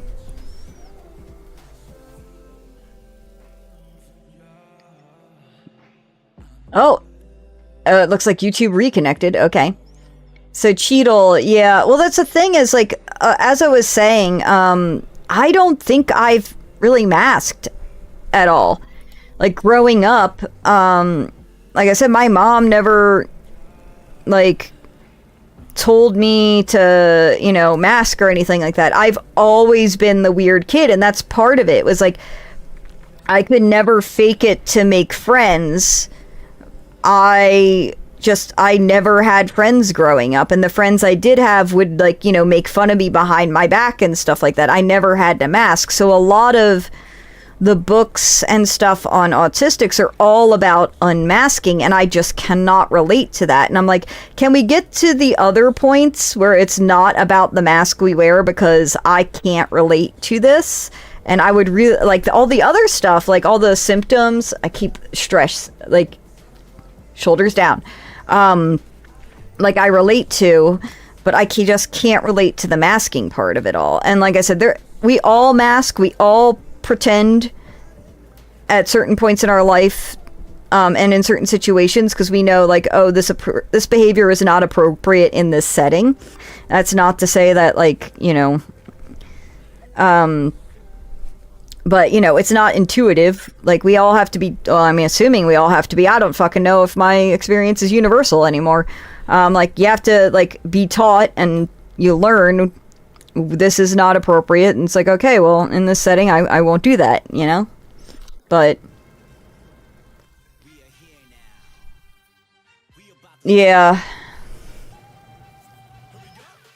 Oh, see, the thing is like, my trauma, I grew up with 2 alcoholic parents, and my father, it was when I was really young, and he recovered by the time I was a teenager. Now, my mother, that's when my mother got worse, and so that's the one I remember the most, because I was older. And now, you could have done things the way my sister did it, which is be quiet, just agree, and don't be in the house. Like, be out of the house as much as physically possible.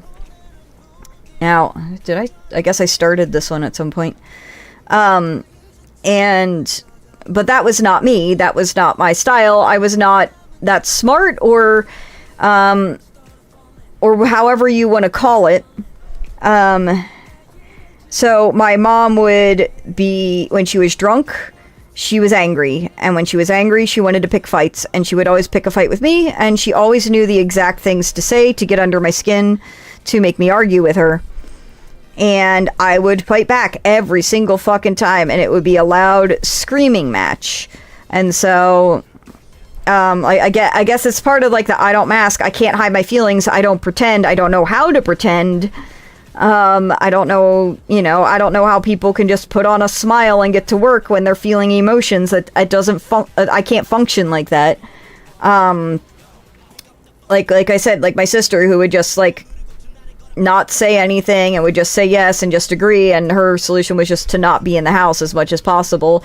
But I was desperately clinging on to my childhood, and like, I get violently aware of the fact that, at some point I am not going to be a child. I am going to have to grow up. I'm going to have to be an adult. I'm going to have to get a job. And so I was desperately holding on to my childhood for as long as possible, because I was like, there is going to be a point in time where I'm not going to have a summer anymore, and I am going to have to get a job. I would like to spend like these summers drawing and playing video games. So I wasn't willing to leave the house because I liked my shit and I wanted to be me for as long as possible,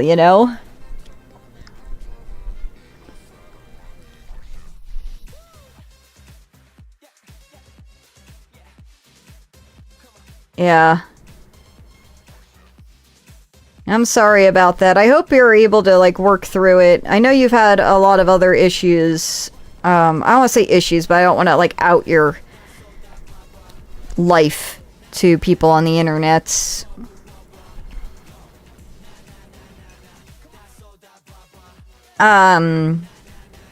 With mine, it's most of my trauma is from my parents, and like, I don't know. There's always, my whole life, ever since I was a kid, I was just under the impression of like, everyone has fucking trauma. It's just like, what flavor of it did you get?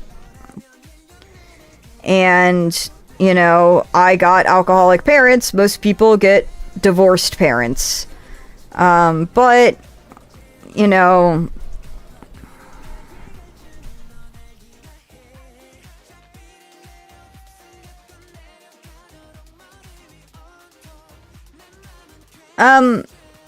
have you read the, what is it called? Secure Love by, I believe it's Julie Menino.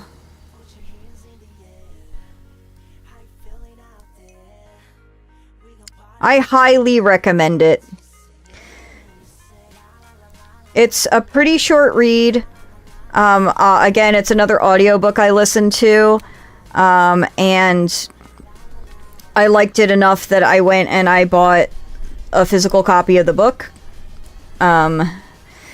So if you've heard of or read Polysecure, it's the same concept, but it's more in detail and not specific to poly relationships. In the very end, it alludes to polyamory, but you don't need to be polyamorous to take away, or monogamous to take away the lessons of the book, because it's not about polyamory or monogamy, it's about relationships. So no matter if that relationship is romantic or friendship or parental, you still will experience avoidant or anxious or secure relationships with individuals. And Secure Love by Julie Menino is a better version of Polysecure, in my opinion. Because what you're talking about sounds a lot like anxious relationship status. That's not to say it's a bad thing, but we should all be working towards having a secure relationship at all times, because once you get to have a secure relationship, that doesn't mean that it stays secure. We are constantly floating back and forth between being secure and not being secure. Like, it's not a stagnant thing. And then on top of that, did I rip these? And then on top of that, you can be anxious in one relationship and avoidant in a different relationship. You aren't tied into just one type of relationship. And yes, your history, like trauma growing up, like how you were raised, does usually affect what type of, if you're avoidant or anxious. But that's not to say that you can't be the other in a different relationship with a different person.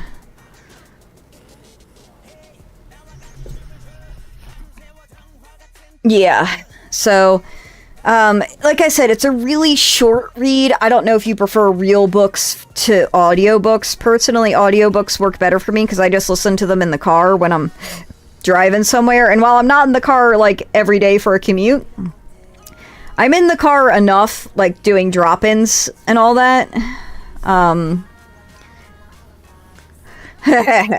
That's, you know, I'm sure you more than anyone else knows that there is no such thing as too many books until you move. And then at that point in time, there is such a thing as too many books.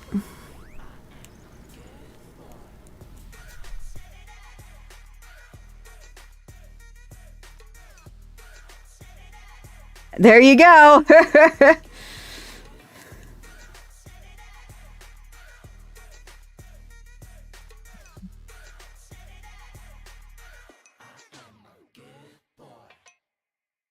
Yeah, I have been working on getting rid of some clothes because since I've gained weight, I just need to kind of accept that, like, we're past the point of me losing weight to fit back into these clothes. I don't think it's going to happen, since I'm still gaining. Because I was stable for a little bit there, and then I started gaining again. So, and I think I started gaining again because I started getting more serious about working out and I started lifting again. And so the fat's not going anywhere, but now I'm bulking underneath it. So, I have some clothing I'm trying to get rid of. I listed a bunch of it on Depop, and then some of it's sold, but not all of it. And so I need to, like, decide if I'm going to donate it. And because it's not like I'm asking, like, $35 fucking dollars. I'm asking, like, $5 for this shit, and nobody wants it. So it's, if no one wants it, I got to do something with it, you know? But yeah. Like I said, I listen to my books and stuff on Libby because I'm broke and I can't afford them. And I'm mostly an audiobook person. So, I definitely highly recommend Secure Love by Julie Menino. And make sure you look for Julie Menino. I'm probably saying her name wrong, to be honest, because when I've looked up for Secure Love, it just doesn't show up unless I have the author name with it, and then it'll show up. I don't know why that is.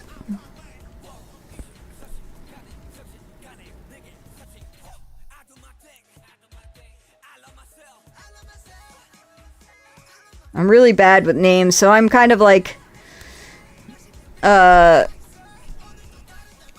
little better. Like I've liked that book so much, and I've recommended it so much that I've remembered her name.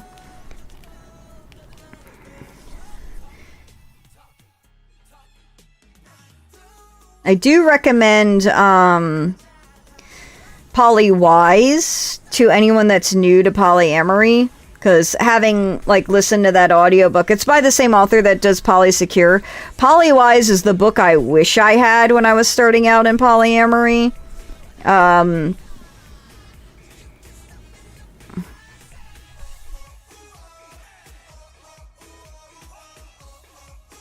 If you have not read Polysecure yet, I recommend reading Secure Love first and then reading Polysecure, because I think Secure Love will give you the real good core foundation that will then build upon the what you read in Polysecure?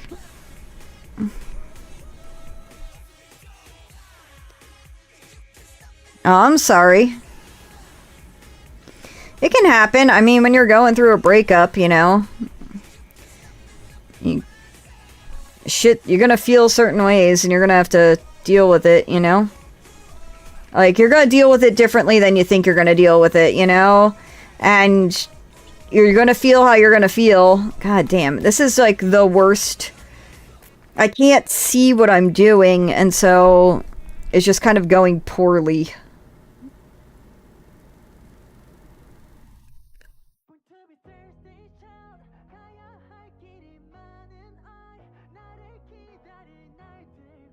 Well, I'm glad it was at least as amicable as possible. I think, like, once you get, like, you know, you're in poly and you get, like, really good at communication, you know, shit tends to go better as far as breakups go, just because you're already talking about a lot of stuff and you already ideally have established good communication to the point that you kind of, you know, already were talking about shit. You know, this is all speculation. I can't really be one to talk since I've never really had a boyfriend outside of my husband, so... I've been on the dating apps recently, which, you know, is pro and con, and I'm not the person that, like... I don't like the poly dating apps because, I generally don't like the people on the dating apps.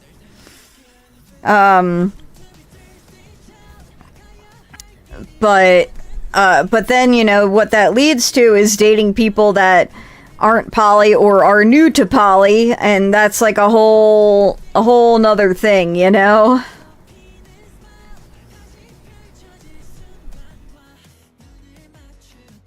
Oh, I'm sorry.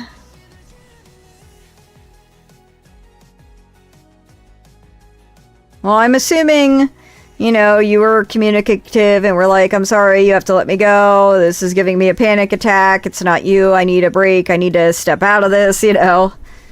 Yeah, that is weird for you. You are a touchy-feely person, so that is a little odd. And I'm sure, like, you know, like, I have had a panic attack. Like, you know, that was fun when I had one for the first time. It's hard to communicate, especially when it's not something you normally experience. It's hard to be all, like, clear-headed in the moment when your adrenaline's fucking rushing. You're like, actually, don't touch me.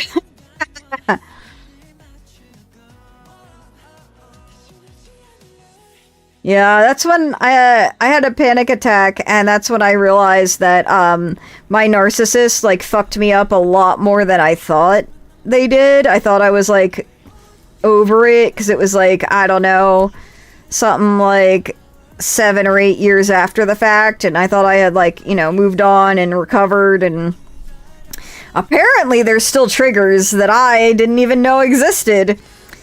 And I had my very first panic attack.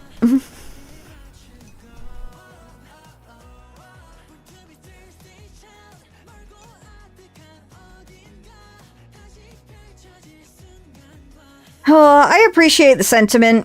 I did find out what my trigger was, is like, so, you know, I was gaslit really bad in that narcissistic relationship to the point where, I genuinely thought I needed to be institutionalized because I thought the words that were coming out of my mouth were not the ones, like, my brain was sending. Like, it was gaslit so bad, like, and I found out that apparently one of my triggers is someone looking me dead in the eye and saying, that's not what you said. Because, you know, I spent so long, like, being like, I know what I said, and someone telling me straight to my face, that's not what you said, when I know what I said is a trigger. And, it took a minute to realize what was going on, because, like, my adrenaline spiked, and I got really angry, but, like, I wasn't calming down, and I couldn't figure out what was going on. And that's when I realized, oh, this is a panic attack.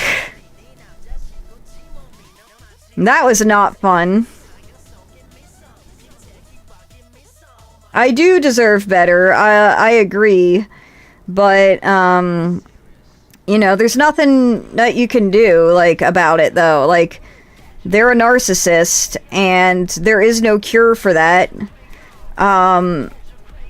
You know, that they're just gonna be one forever, and unless they want to be a better person, they're just gonna continue on being their shitty self. And you'll just find a new person to fuck up, you know? And even if you did do something to them, they'll just play the victim, and they'll say that, you know, I sent you out to hurt them, and it's just better to just, you know, pretend they no longer exist and to keep them out of my life. I just do my best to... There was a period of my life where I stopped, like, you know, going out, and it was because, like, our social circles overlapped, and I couldn't be around them. Like, I went to therapy, like, being like, alright, like, do I need to, like, go get institutionalized? I was very afraid. I'm like, how am I going to keep my home and my dog if I'm in, like, a mental hospital? And it turned out, no. I was just, seeing a narcissist, and it got to the point where the therapist was like, you need to completely cut this person out of your life. And once I did that, surprisingly, everything got fucking better. My depression, it wasn't 100% caused by that, but my depression got better between that and getting a new job. And, you know, my life is significantly better for them not being in it.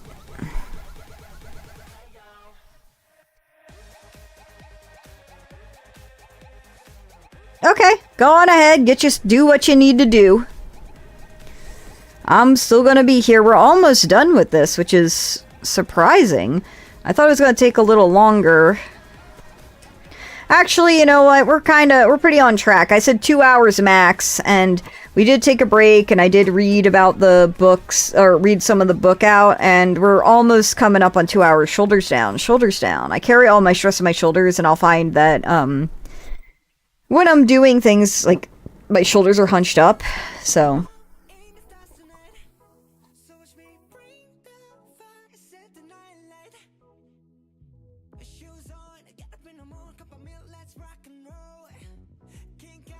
Oh, okay.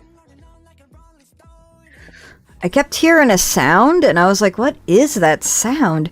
And I had put a chew bone in each of the dog's crates, and it's one of the dogs actively chewing the chew bone, which is a good sign, because that means they aren't freaked out by the storm if they're calm enough to chew the chew bone, which means the storm might have passed, which, when I finish seam ripping this, if I take my headphones off and it has passed, I can let the dogs out of their crates, and I can actually go downstairs and get some shit done. Turning through the city with pumpkin song. Sorry. Karaoke.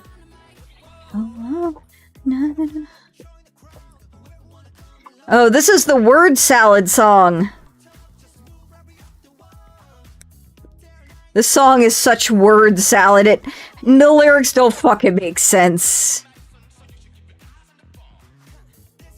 This is their first full English song, which everyone, like the Korean fans, were real upset about, because they're like, you said you would never do a full English song, and they had to be all like, yeah, we did say that, but, you know, times have changed, and we have to, you know, change, and blah, blah, blah, and they bullshitted their way out of it. But even though it's all English, it is all just word salad.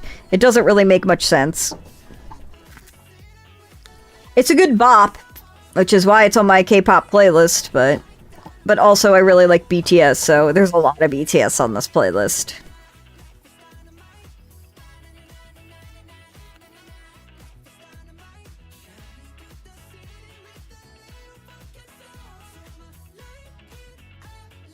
Look up? What are you wait, did I miss something, Cheetle?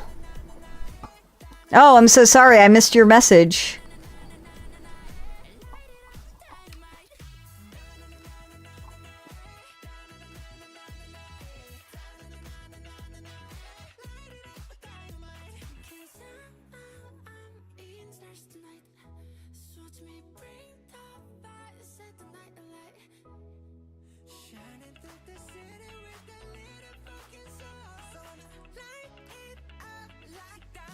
Yeah, yeah. Okay. So sorry I missed your message, and thank you for bringing it to my attention.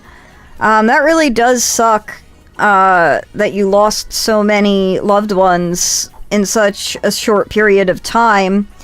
But yeah, my husband is ADHD, and how he deals with death is also different.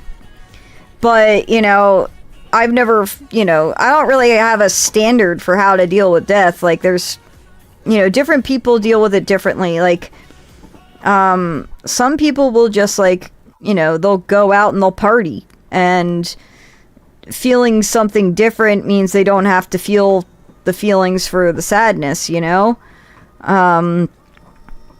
as long as you don't, like, fall into, like, substance abuse or end up self-isolating for an extended period of time, I don't think that there is a wrong way to deal with death. And if if someone says you're doing it wrong, they're probably wrong, unless it is coming from a place of, like, concern. Like, you have been self-isolating for 3 months, and it's been proven that isolation can fuck with your brain, kind of a thing. Or, if someone's upset, you aren't crying, or you aren't feeling the emotions that they're feeling. That's, everyone processes things different. As long as it's processing, that's kind of the point, right?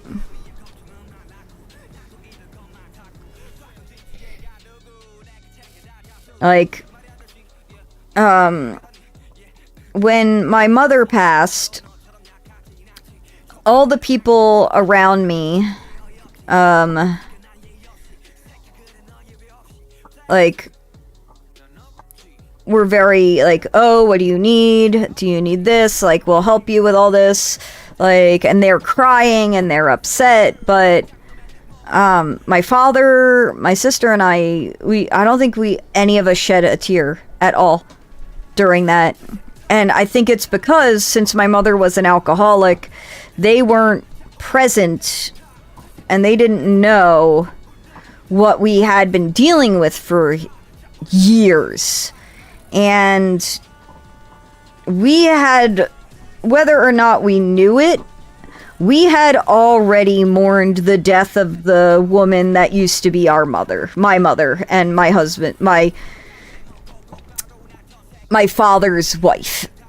We had already mourned the death of that person. We had already mourned the person who refused to get help despite, everyone in her life wanting her to get better. Like, she had been to rehab, like forced rehab, like at least 3 times, if not more. And the thing is like, they always say you have to want to get help in order for it to work. And she didn't want it, no matter how much my sister and me and my dad wanted her to get help, Yeah,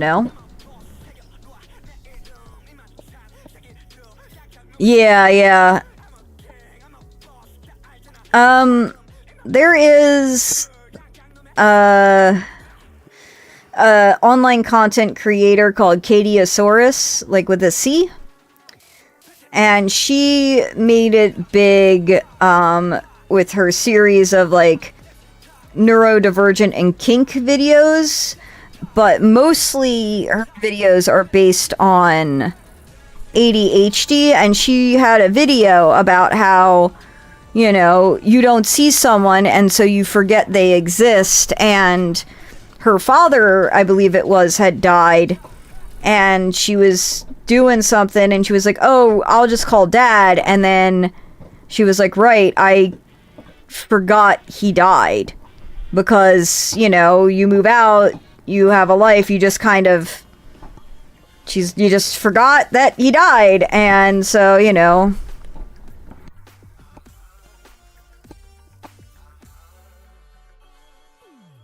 yeah. And then I think at that point, like, I don't know if she said she cried then, but I would imagine that she did. You have that moment where you're like, oh, like, I was gonna call Dad, but Dad ain't here no more, and then you know, it's a welling of emotions because, you know, it's not something you think about because you don't see them all the time. You know, same concept, same thing, I guess I should say.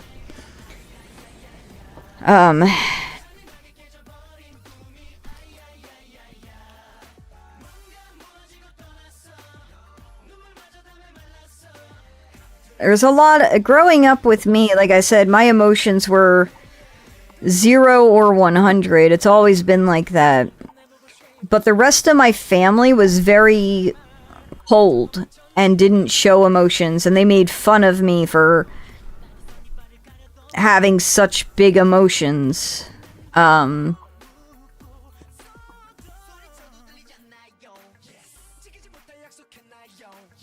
No, man, you do what you gotta do. When I lost my dog, Momiji, I've mentioned earlier, I don't know if you were here for that part of the stream, but I have this I've had this fear since I was little of having memory loss, like having Alzheimer's, of not being able to remember things. And when my dog passed, that was my biggest fear, was I was going to forget him. And so, like, I had, like, and that, like, as time passes, all my thoughts and memories of him are going to fade to the point where I wouldn't be able to remember him. And so, like, my lock screen was him, and,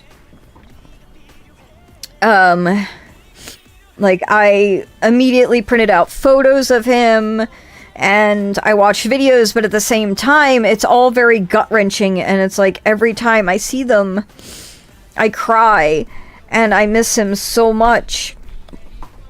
And so it's this double-edged sword, and the sad thing is that, like, your brain does forget without the constant reminder. All the things that were there that are no longer big and important will slip away to make space for new things that are big and important. This isn't a choice. Your brain just does it. And so, like, it is going to suck. You are going to forget. But you can do things like have photos and stuff to try and make certain memories stick around and last, so that they aren't the ones your brain chooses to remove, you know? It's part of why I started dog sitting. Was it was like over a month. Every day I would just wake up and cry, like, non-stop. There was no consoling me.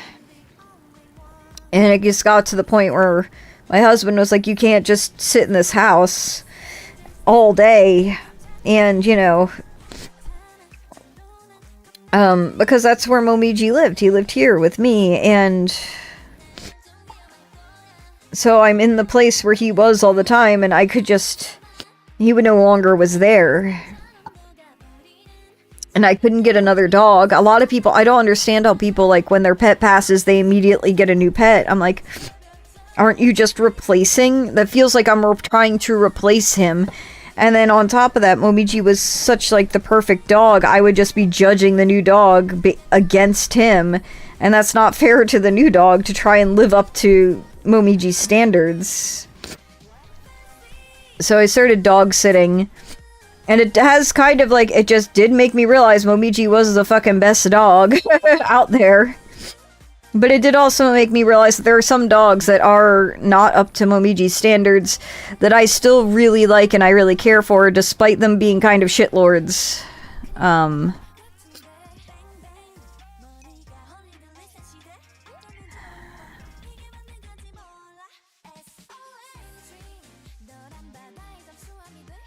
I do think I am, like, ready for another dog now, but it would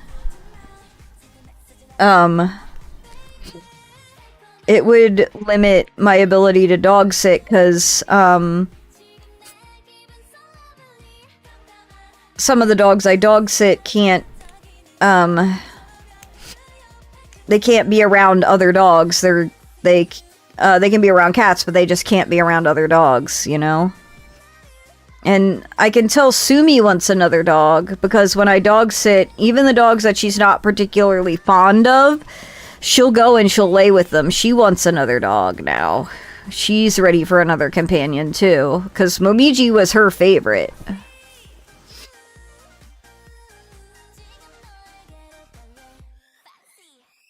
I mean, it's like, I don't know, to me you're like, if you're comparing like one cat to another cat, you're just like, again, you're trying to make this one cat live up to the other standards, and all it says to me is that, like, you don't actually like the new cat, you just want your old cat back.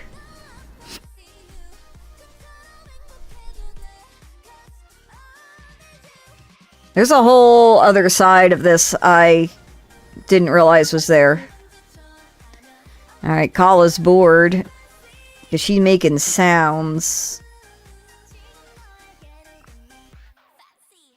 Alright, I'm gonna take my headset down. I'm still gonna be here, but I need to listen to them to see, and listen for the storm to see if the storm is past. Because if the storm is past, I can let them out and they'll be better. So the music will keep going for y'all, but I need to be able to hear them. I also don't know if you guys can hear them. This mic is noise canceling, but it doesn't cancel cat meows, so I don't know how much it's going to cancel, like, dog sounds.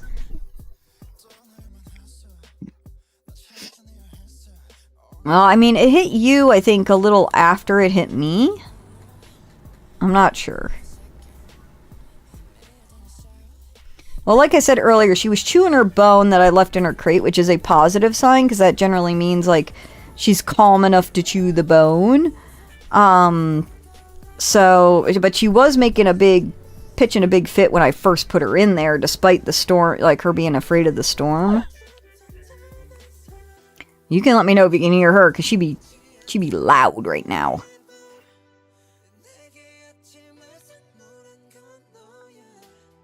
I mean, that's on you if you want to have that conversation with your partner to be like, look, I know you mean well and I know you love her, but it really hurts me that you constantly compare her to our first cat, because it makes me feel like, you know, she's never going to live up to this first cat, and while that first cat was awesome, no cat will be her.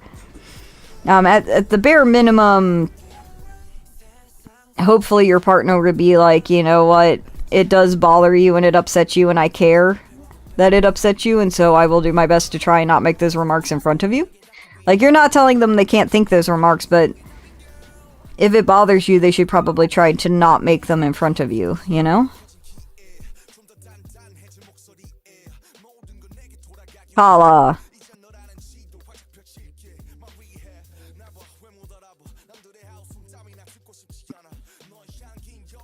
Hold on, let me clip this thread.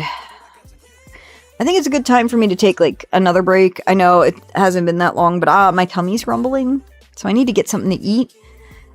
And I can check on the dogs, like, take them out and make sure the thunderstorm's not going. So, I mean, I understand if y'all got somewhere to go, but I will appreciate everyone who does stick around for a little bit while I take my short break and take care of the dogs and stuff.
Okay, I'm back. Hold on. Let me get my headset.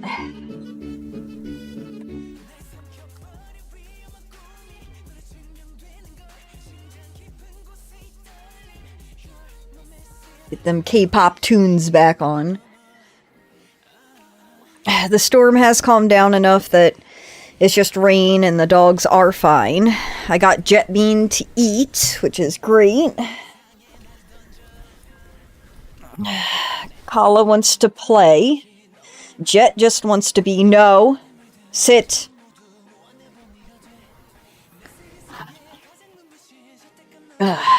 So. But. When doesn't she want to?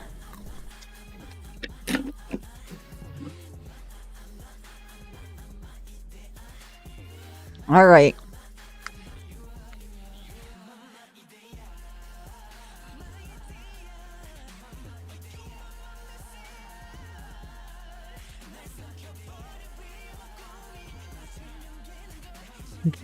Back to seam ripping.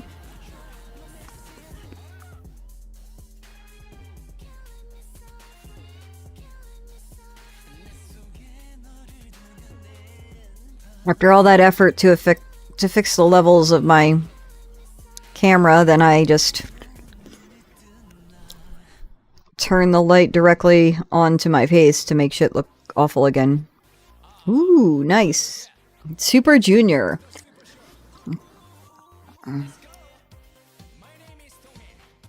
Let's party tonight. Super Junior just released a new album, and I am always like ashamed I like them because they're like, I don't know, like it seems like a very, not to say all K-pop isn't, but it seems like a very produced band. Funky Town. 1, 2, 3. Opa, opa.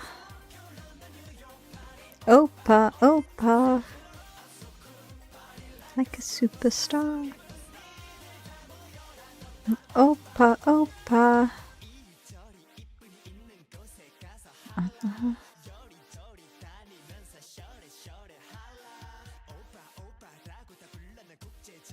Opa.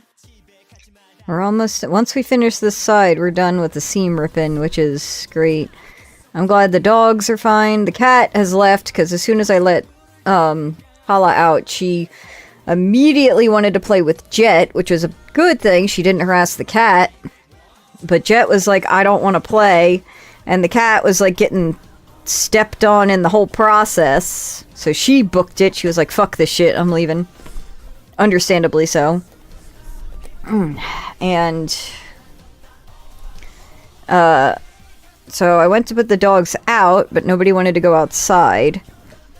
But I did, like I said, I did I got myself some food, and I stood by Jet to eat, but she kind of like kept looking over her shoulder, even though Kala was being very good and not getting in Jet's face when I told her to back off.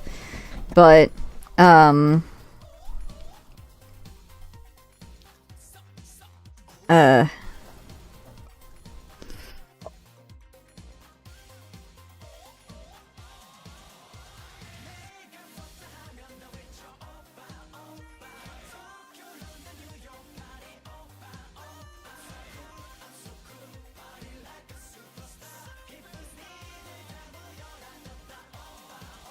I eventually brought Jet's food in here, and I put it in the crate, and she ate it. Most of it. She doesn't usually eat all of her food, but...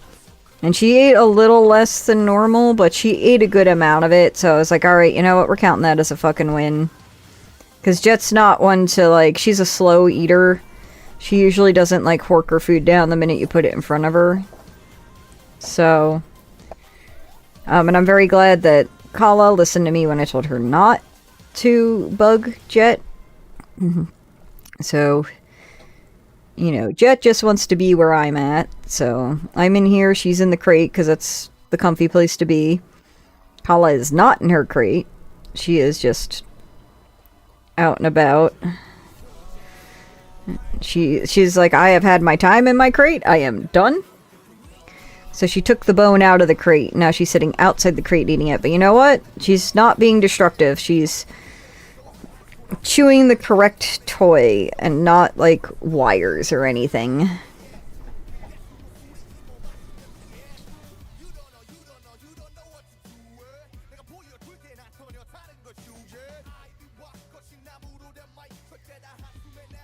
It has been a very long time since I've had Kala, so I could not remember what her personality was like, and I didn't have any notes. Because, like, when you leave a review of the dog, everything you leave is, like, public. Originally, it never said it was public, so I left my, like, you know, notes so that if another sitter sees them, they'd know what to expect. But now they're very adamant about, like, the owners will see this. And I'm like, oh, okay. Do you want me to not leave a bad review if their dog was a shitlord? I don't understand. But there is also now there is a notes feature in Rover where, like, these are not public notes, they're just, like, personal notes. And so I've been trying to utilize that more frequently, so that, like, the next time I have the dog and I'm like, what the fuck was this dog like? I can look and see, like, this dog pissed on all of my carpets, you know? And so I can be like, oh, okay. And make a better informed decision about if I want to dog sit that dog again. So with her, I've already updated some notes, because the notes that were in there were like for a drop-in, and I was like, I know I've boarded this dog before. And seeing the notes for the drop-in, it kind of flooded back the memory of the drop-in. And I'm like, oh, right. But the memory of dog sitting her is just gone. I don't remember. And the thing is once, like, I pay for, like, you know, Google Photos storage, because between my OnlyFans and Fansly and the dog sitting, I take a lot of photos and videos. And it's getting to the point where, like, I am at the maximum you can have for, like, at a yearly cost. If I need more storage, I have to pay, like, the only pay rate is monthly. And that is, like, a lot. So part of what I do is after I'm done dog sitting dogs, I will keep maybe 2 photos, if they're good ones, from that dog sitting and delete the rest.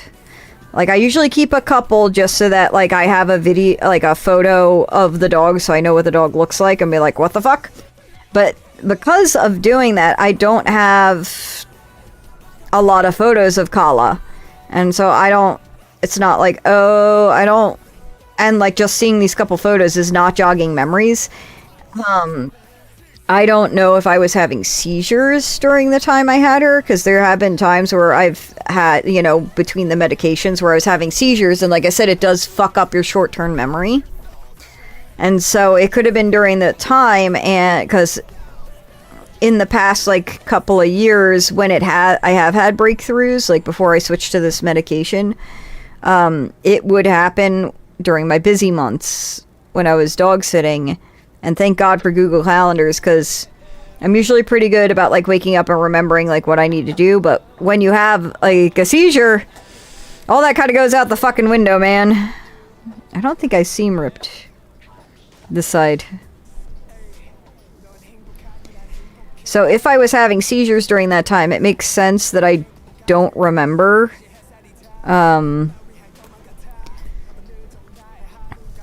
Like, the sitting. But, you know, it's also, now I'm super thankful for, you know, the fact that I always write everything down so I can refer back to it even if I remember. I'm like, I still got it written down.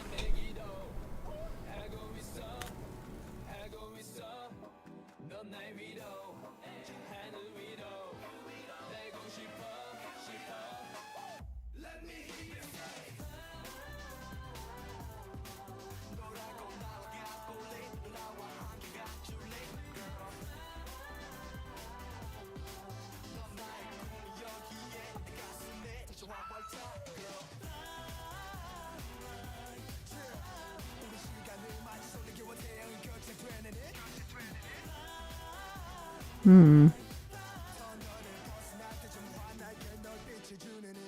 like, oh, I'm so close to being done. You know, I always overestimate or underestimate how long it's going to take me to do shit. And I'm like, we'll be done by 10:30. I'm like, oh yeah. I mean, if it was the other side, just the other side, I would have been on point. But I completely forgot there was like this whole side of it.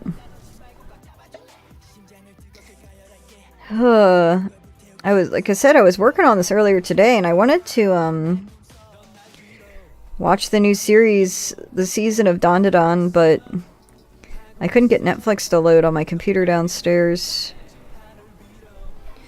Because normally I'll like listen to an audiobook or a podcast, but I get behind on TV, and it's not like I'm watching a lot of stuff, but I miss out on social interactions if I don't watch popular shows. So I kind of like force myself to watch them just so I can participate in conversation, which is kind of fucking hilarious because it's not like anybody's talking to me anyway. And it's not to say that I also don't enjoy these things. It's just anymore my attention span is garbage. I can't sit down and watch something long. If you can rope me into sitting down to watch something, I will enjoy it. Like, the whole reason why I watched K-pop Demon Hunters was because I had a number of friends on, like, the day it came out posting about it and how awesome it was, and I was like, this is one of those things that if I don't watch this, I'm gonna be fucking lost, and everyone's gonna be, like, freaking out over this awesome thing that I'm just not gonna have any idea about, so I need to watch this. And thankfully, like, I did it pretty quickly. Like, 2 days later I sat down to watch it, and I was thrilled to find out it was a movie and not a TV show. Because TV show is significantly more effort than a movie, and I really liked it, and I was really happy I watched it. But it was, like, it took me all day. Like, I watched some of it, and then Sean came in, and I had to pause the movie and do that, and then I had to go take care of something else, like a drop-in, and so, like, I watched, like, 15 minutes, and then the rest of it in one sitting.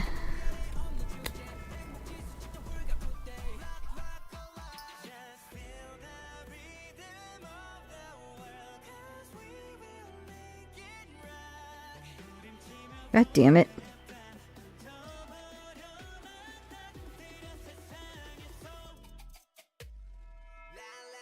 Is stealing Jet's bone now?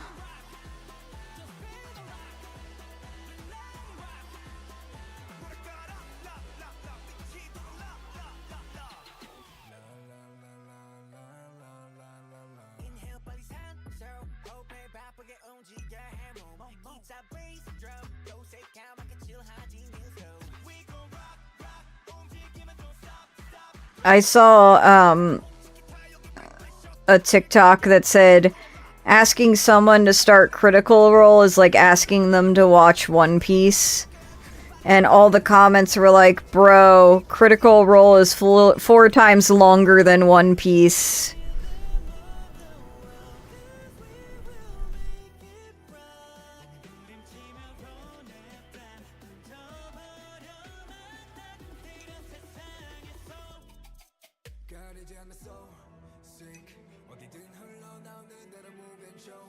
Because, like, that's the thing. It's like, I have zero interest, honestly, in Critical Role. I know everyone I know watches it, but I'm like, I really don't care. I invested my time in the Adventure Zone because a lot of people I knew were listening to it, and not a single one of those people would talk to me about it while I was listening to it. So now I'm invested in that, even though I got no friends that, like, still listen to it. I got no one to fucking talk to about any of the shit. Everyone else, like, that was listening to it either isn't anymore, or they, like I said, they just won't talk to me about it. So I'm just like, alright, I'm over here with a fandom all by my fucking self, I guess.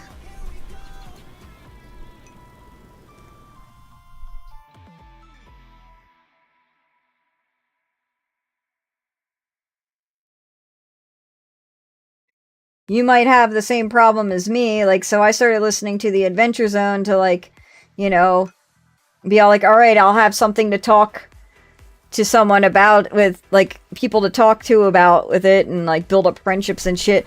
But the problem is like you're starting at the beginning and they're current, and so you got no one to share your excitement with because they don't fucking remember the minute details from like season 2 episode 6.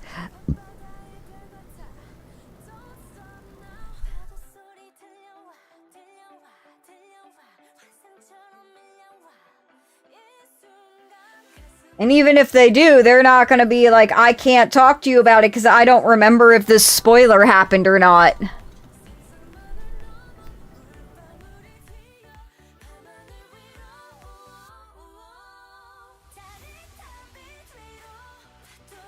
I'm glad you were able to go. I'm glad you were able to go together and it was a good time.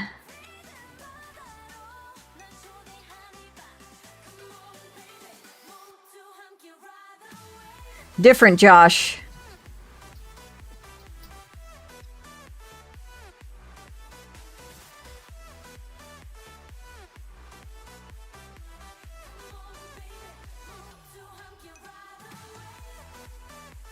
Ah. That's still probably cheaper, at least.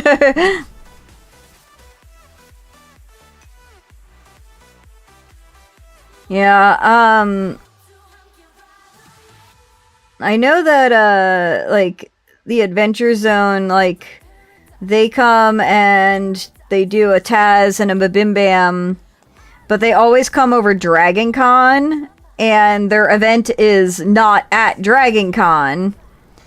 And so if I ever want to attend the Adventure Zone, I have to like leave Dragon Con and to do it, and I don't leave Dragon Con for any reason. So I did get a photo with Travis, like, because there was one year where he just came to Dragon Con and he did the photo sessions. And so I got a photo with him in a cosplay of his character. And he was great.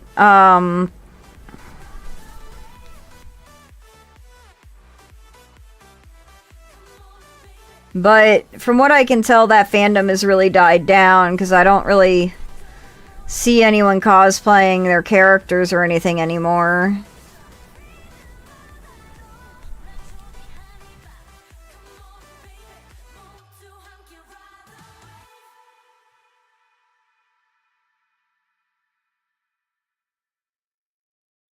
Yeah, so, the Adventure Zone, it's the Adventure Zone, abbreviated as Taz. Much like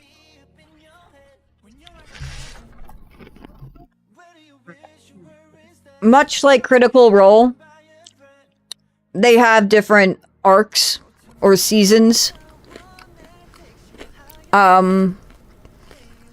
The longest being the first one, which is arguably the best one.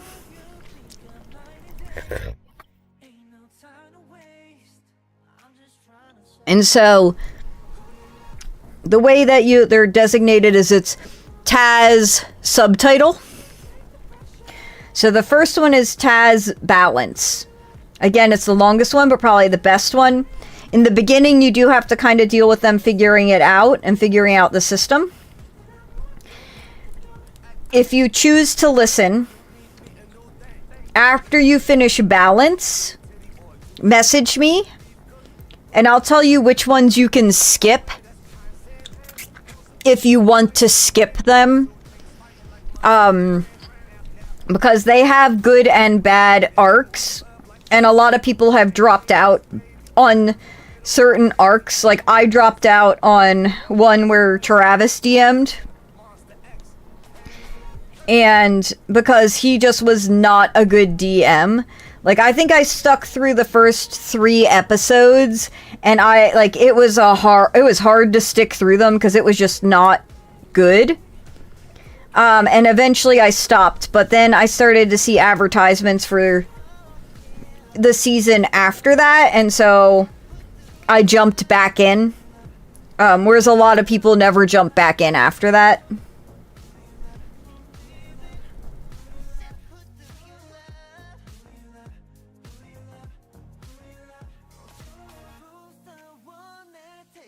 So, you can be like me and kind of muscle through some of the bad ones. Or, like I said, if you choose to listen after you finish Balance, reach out to me and I will tell you which ones you should listen to and which ones you can skip.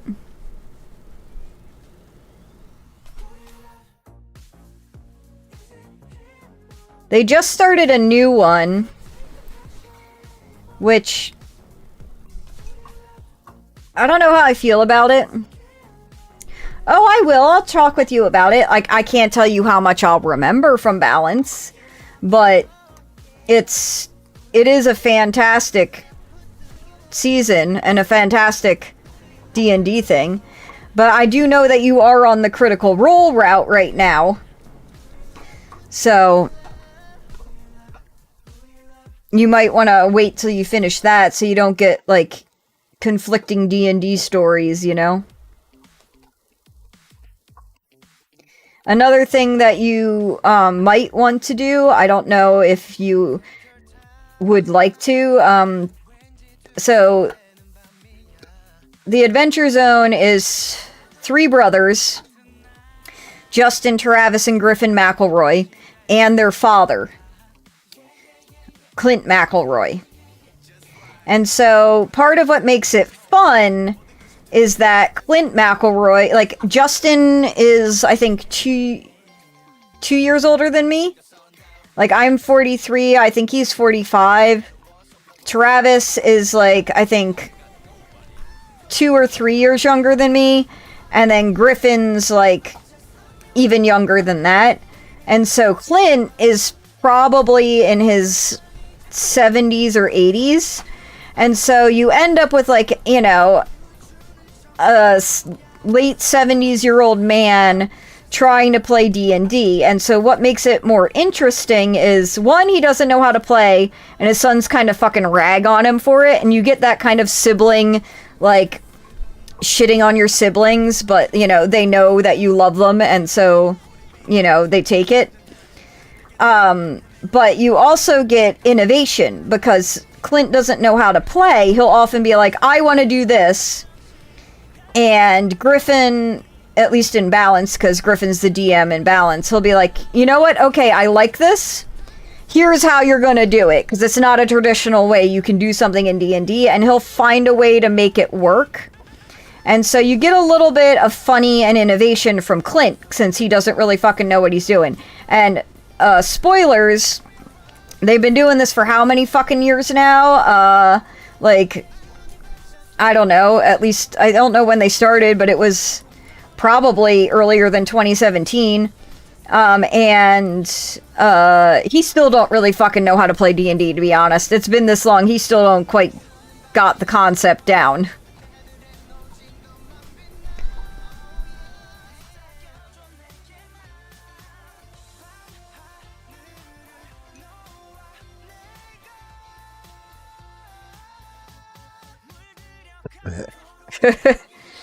I love the definition. We have best friend Josh and husband Josh. We got Josh H and Josh BF. I guess Josh H works on multiple levels.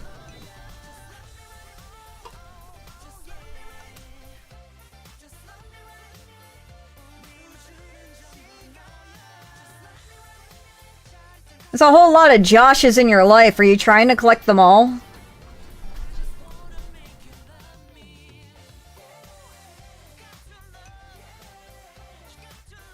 Do we have, like, nicknames for them all, or are they all never in the same room?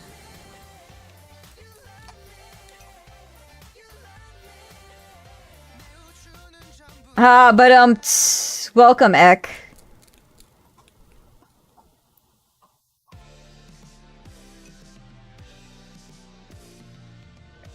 Josh 2.0.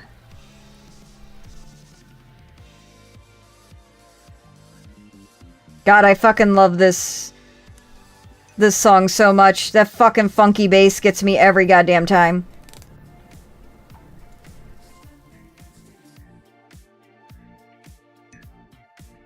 This whole album is great.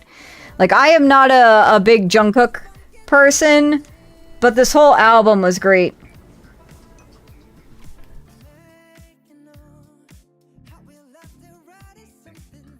I think I just like it because it's got that funky 70s vibe. Fuck.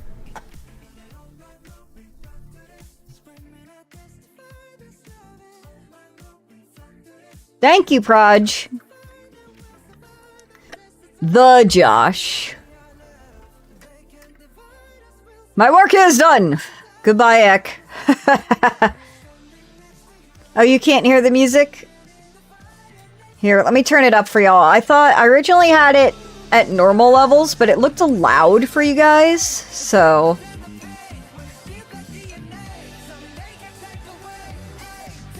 Alright, I upped it. Let me know if that's any better for you guys. I didn't want to have to shout over it.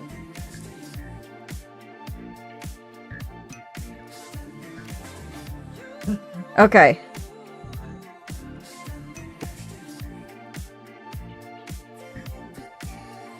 That's a fine level? Okay. Because it looked loud on my end, so that's why I dropped it. But, like, I guess I dropped it to the point where you guys haven't heard any music this whole time. Someone has to remind me to turn on channel 2 when I'm either stream next or before I leave tonight. Because I have it turned off because I knew I was going to be listening to music. And I just don't want my next VOD to have, like, no game audio on it.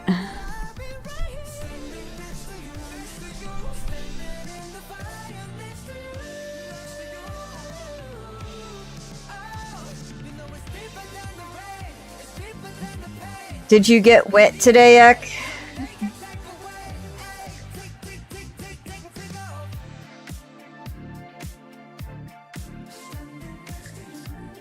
Also, I have 2 dogs. By the way. We got double dog boarding. Yeah, little Jet Bean. Talk about you. Little Jet Bean. Yeah.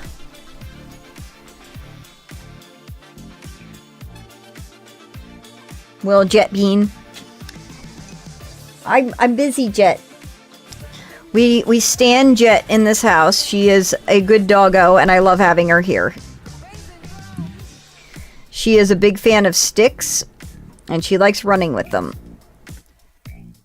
We also have Kala, who is a little bit annoying. We got a tail wag out of that, like she heard her name. She's currently chewing on a bone. She likes to steal the bone I left for Jet. Yeah, she stole the bone I left for Jet. She was chewing on an antler. And then she was like, I'm done with this antler, and picked the bone. And I was like, alright, I guess. I guess Jet wasn't using it. That's fine.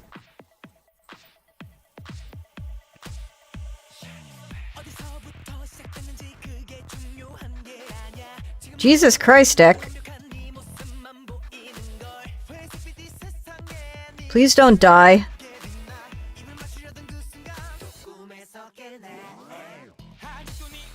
I'm sorry you're having... But that's 3, right?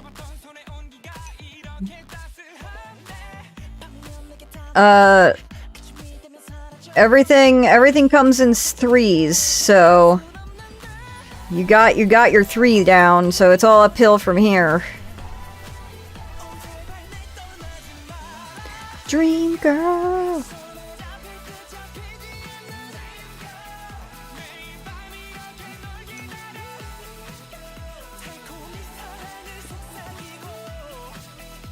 Oh, it don't sound that funny to me. I mean, maybe getting caught in a thunderstorm, but like the almost dying part is not funny.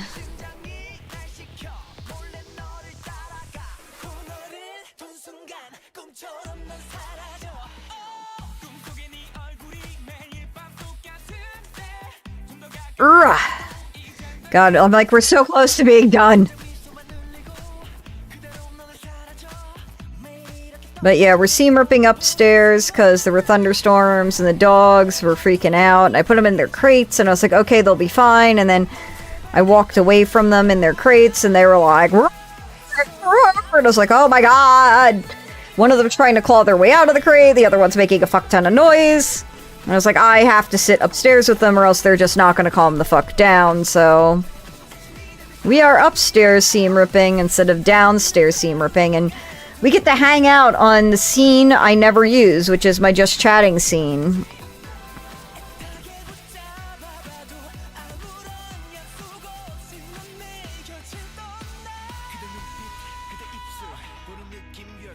Damn. Nah, man, yeah, whenever I'm turning, I always turn into the lane that's... Like, if I'm turning right, I'm staying in the right lane. And if I'm turning left onto a street, I am staying in the left lane. And that works out in all parties' favors because other people can also turn into the lane you are not in. I'm assuming as you were trying to do. Unless she was just turning into you on the road.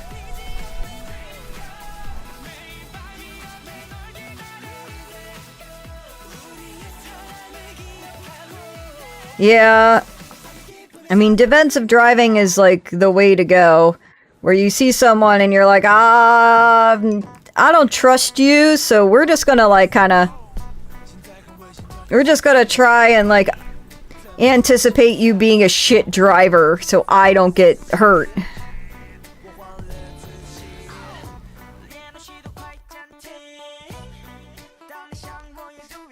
This is like 5 times harder than it needs to be because I can't see what I'm doing in 2 different ways. One, it's fucking dark in here, despite me having this light pointed at me.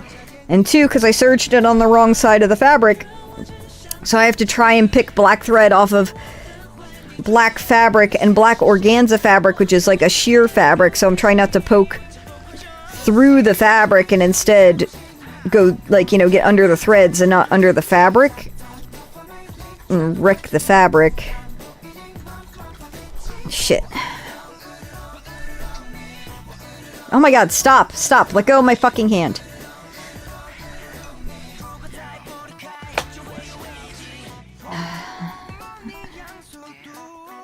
Won't help for what?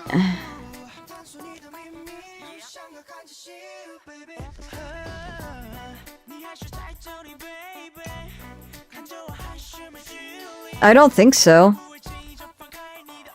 I mean, if I put it on there, I'm just gonna get it all over the fabric. And then I'll have to wash the fabric.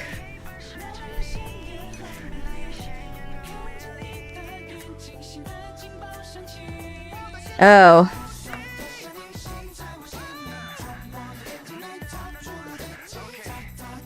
I have not ever done that.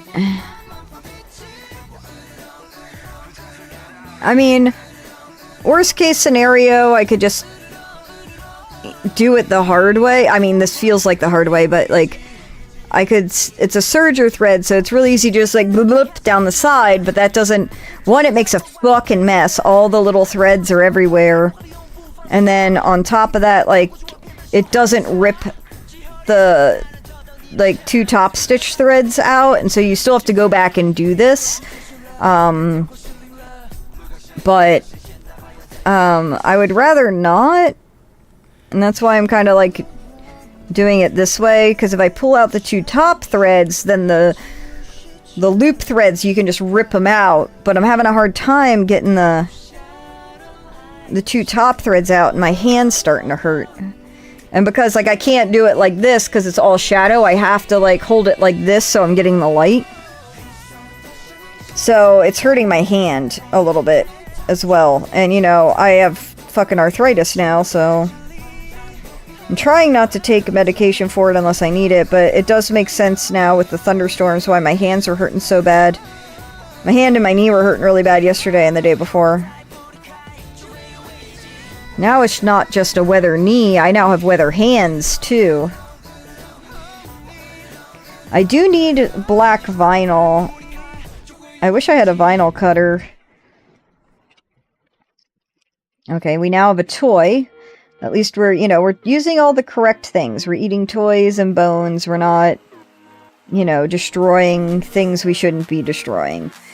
She already, I took a nap earlier today, and she gutted the squeakers out of 2 of the toys I own. Oh, I appreciate it. What I want it for is, I have, a sip plug for my mask. It's like a silicone plug that, you can put a straw through that seals when the straw isn't in it. And the sip plastic has a hard plastic thing on the outside that prevents the silicone from, like, sucking into the mask or falling out of the mask, either way. And it's like clear, but it has a sticker on it, and the sticker has like, I flip it upside down so it doesn't like say sip, but the back side of the sticker is white, so it just looks like a giant white thing on my black mask. And so hold on, I gotta take care of the dog. I think she's playing with the Kong and there's nothing in it, and last time she did that she nearly cracked the coffee table. I'll be right back.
She was playing with the Kong.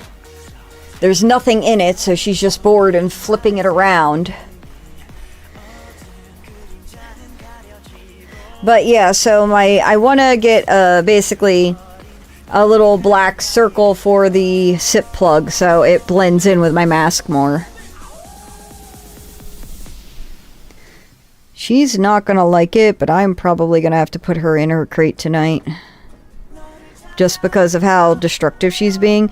Given she's doing all the right things and eating all the toys, I just don't want her to be bored and then like chew my fucking shoes. Oof. That's a fucking early ass ride. Alright, good night, Ek. Get some rest. Put your phone down.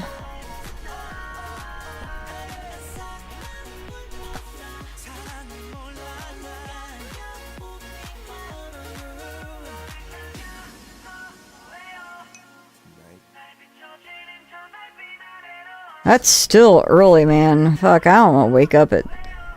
What are you doing up this late if you wake up at 5 in the fucking morning? Gross. I guess you work a shift that's like an early shift. I don't remember. Do you work a 4-day work week? That would make sense.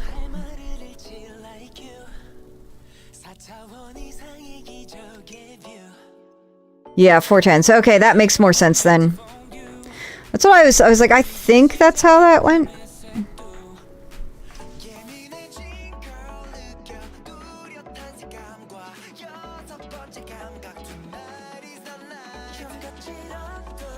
Alright, good night, Ek. Get some rest. Down, down, down, down, down, you. Down, down, down, down, you. You stick around for bad karaoke with Bunny. Me singing, like, the English parts of all the Korean songs poorly. Down. Down. Down,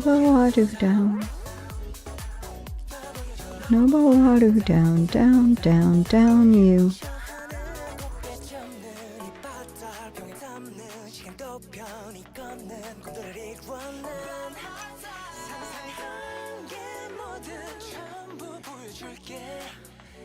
I don't do karaoke, you know that.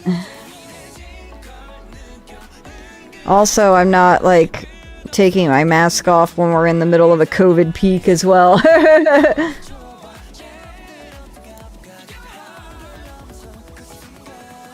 I just get, like, incredibly disappointed when I go out anymore and nobody was wearing a mask, and I'm like, alright, well, we're at the Christmas levels of COVID and no one gives a shit. I guess everyone's just fine with getting COVID 20,000 times until they get long COVID and then they're sad that they can't breathe or work out or You know, now they have migraines or have reduced brain function, and they're just like, oh man, and it's a completely preventable.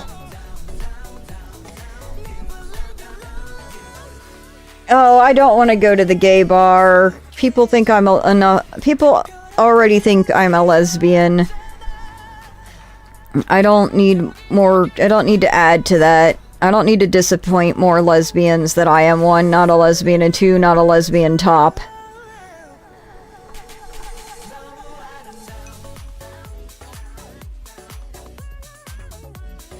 I still don't want to disappoint women.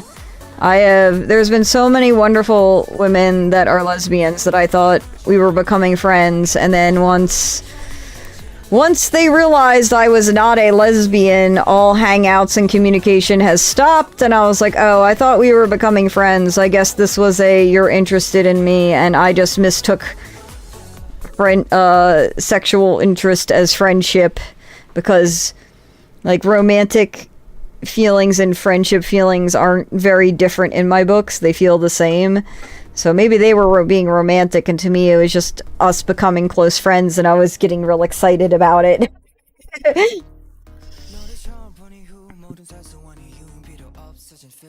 But I will say that the bonus is that there aren't any straight men there to ruin your night and hit on you. There is that.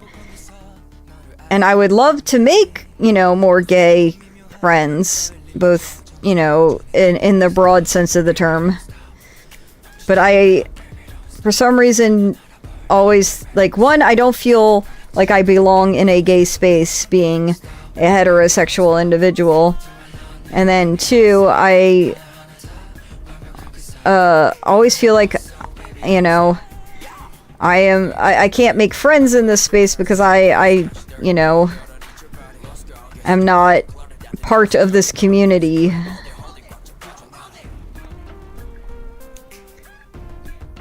Baby, don't stop. And it's like, I don't know. It's just frustrating overall. It's like also a matter like, oh, you're poly, thus means you're queer, and I'm like, I'm not. I too am disappointed that I am not, like, queer. I would love to be bisexual, because I don't think anyone goes through life wanting to like men. I think it is just something that is chosen for you, you know?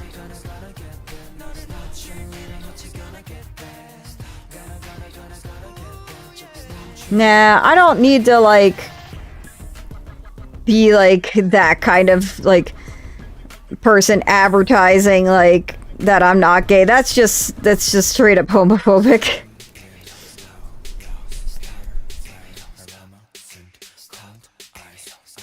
It's this wonderful catch-22 where it's like, oh, you're in a gay bar, but wait, you're not gay? What are you here? Oh, you're just using our spaces so you don't have to deal with straight men.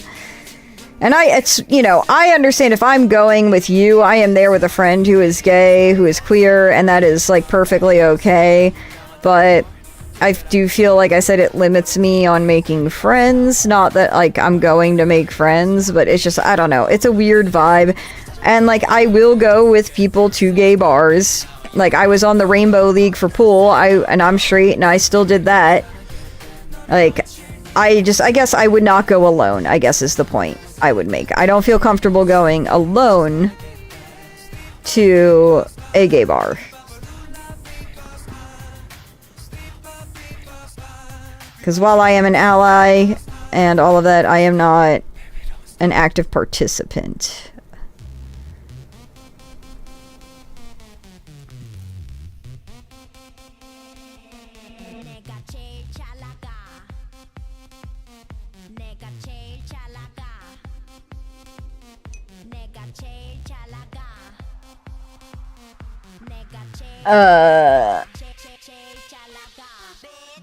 I don't know offhand.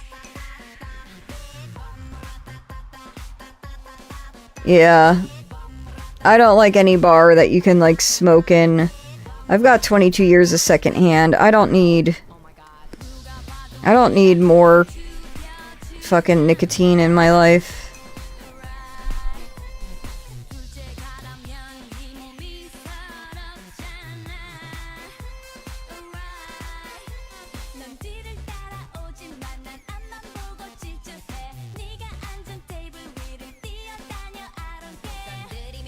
And I'm like, I'm that bitch that's coughing. I'm like, look, it's not performative. It gets in my lungs. It bothers me. I don't want to smell like cigarettes later.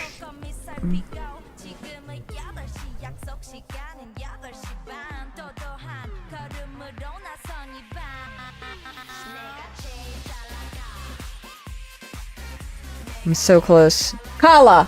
Get out! Go! Back up! Back up! The fuck out of there. Go lay down. Go lay down. Go!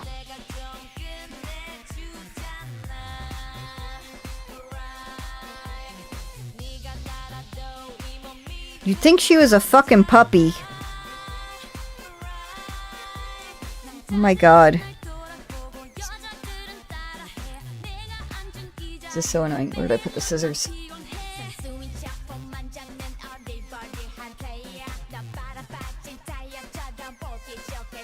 I will say, like, the stupidest way that, like, you know, I have proven to myself that, like, masks work is that I have a stovetop smoker.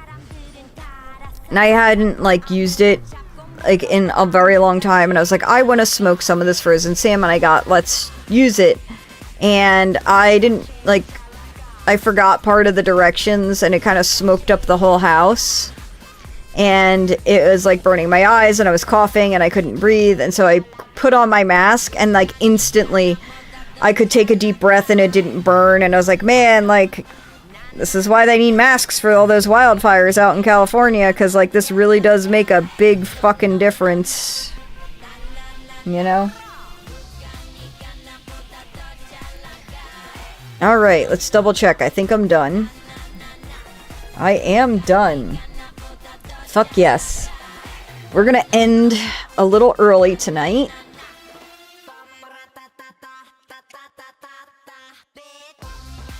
We're gonna pause the music, and we're ending a little early. Let me move this light back to where it belongs. Because I'm done team ripping, the dogs are being a pain in the ass, and I'm not moving downstairs to stream from downstairs for 30 minutes. I'll probably still go down there, but not taking y'all with me. Alright, so to everybody on YouTube, thanks for watching and hanging out. I appreciate y'all being here. And everyone on TikTok, same deal. I appreciate y'all being here.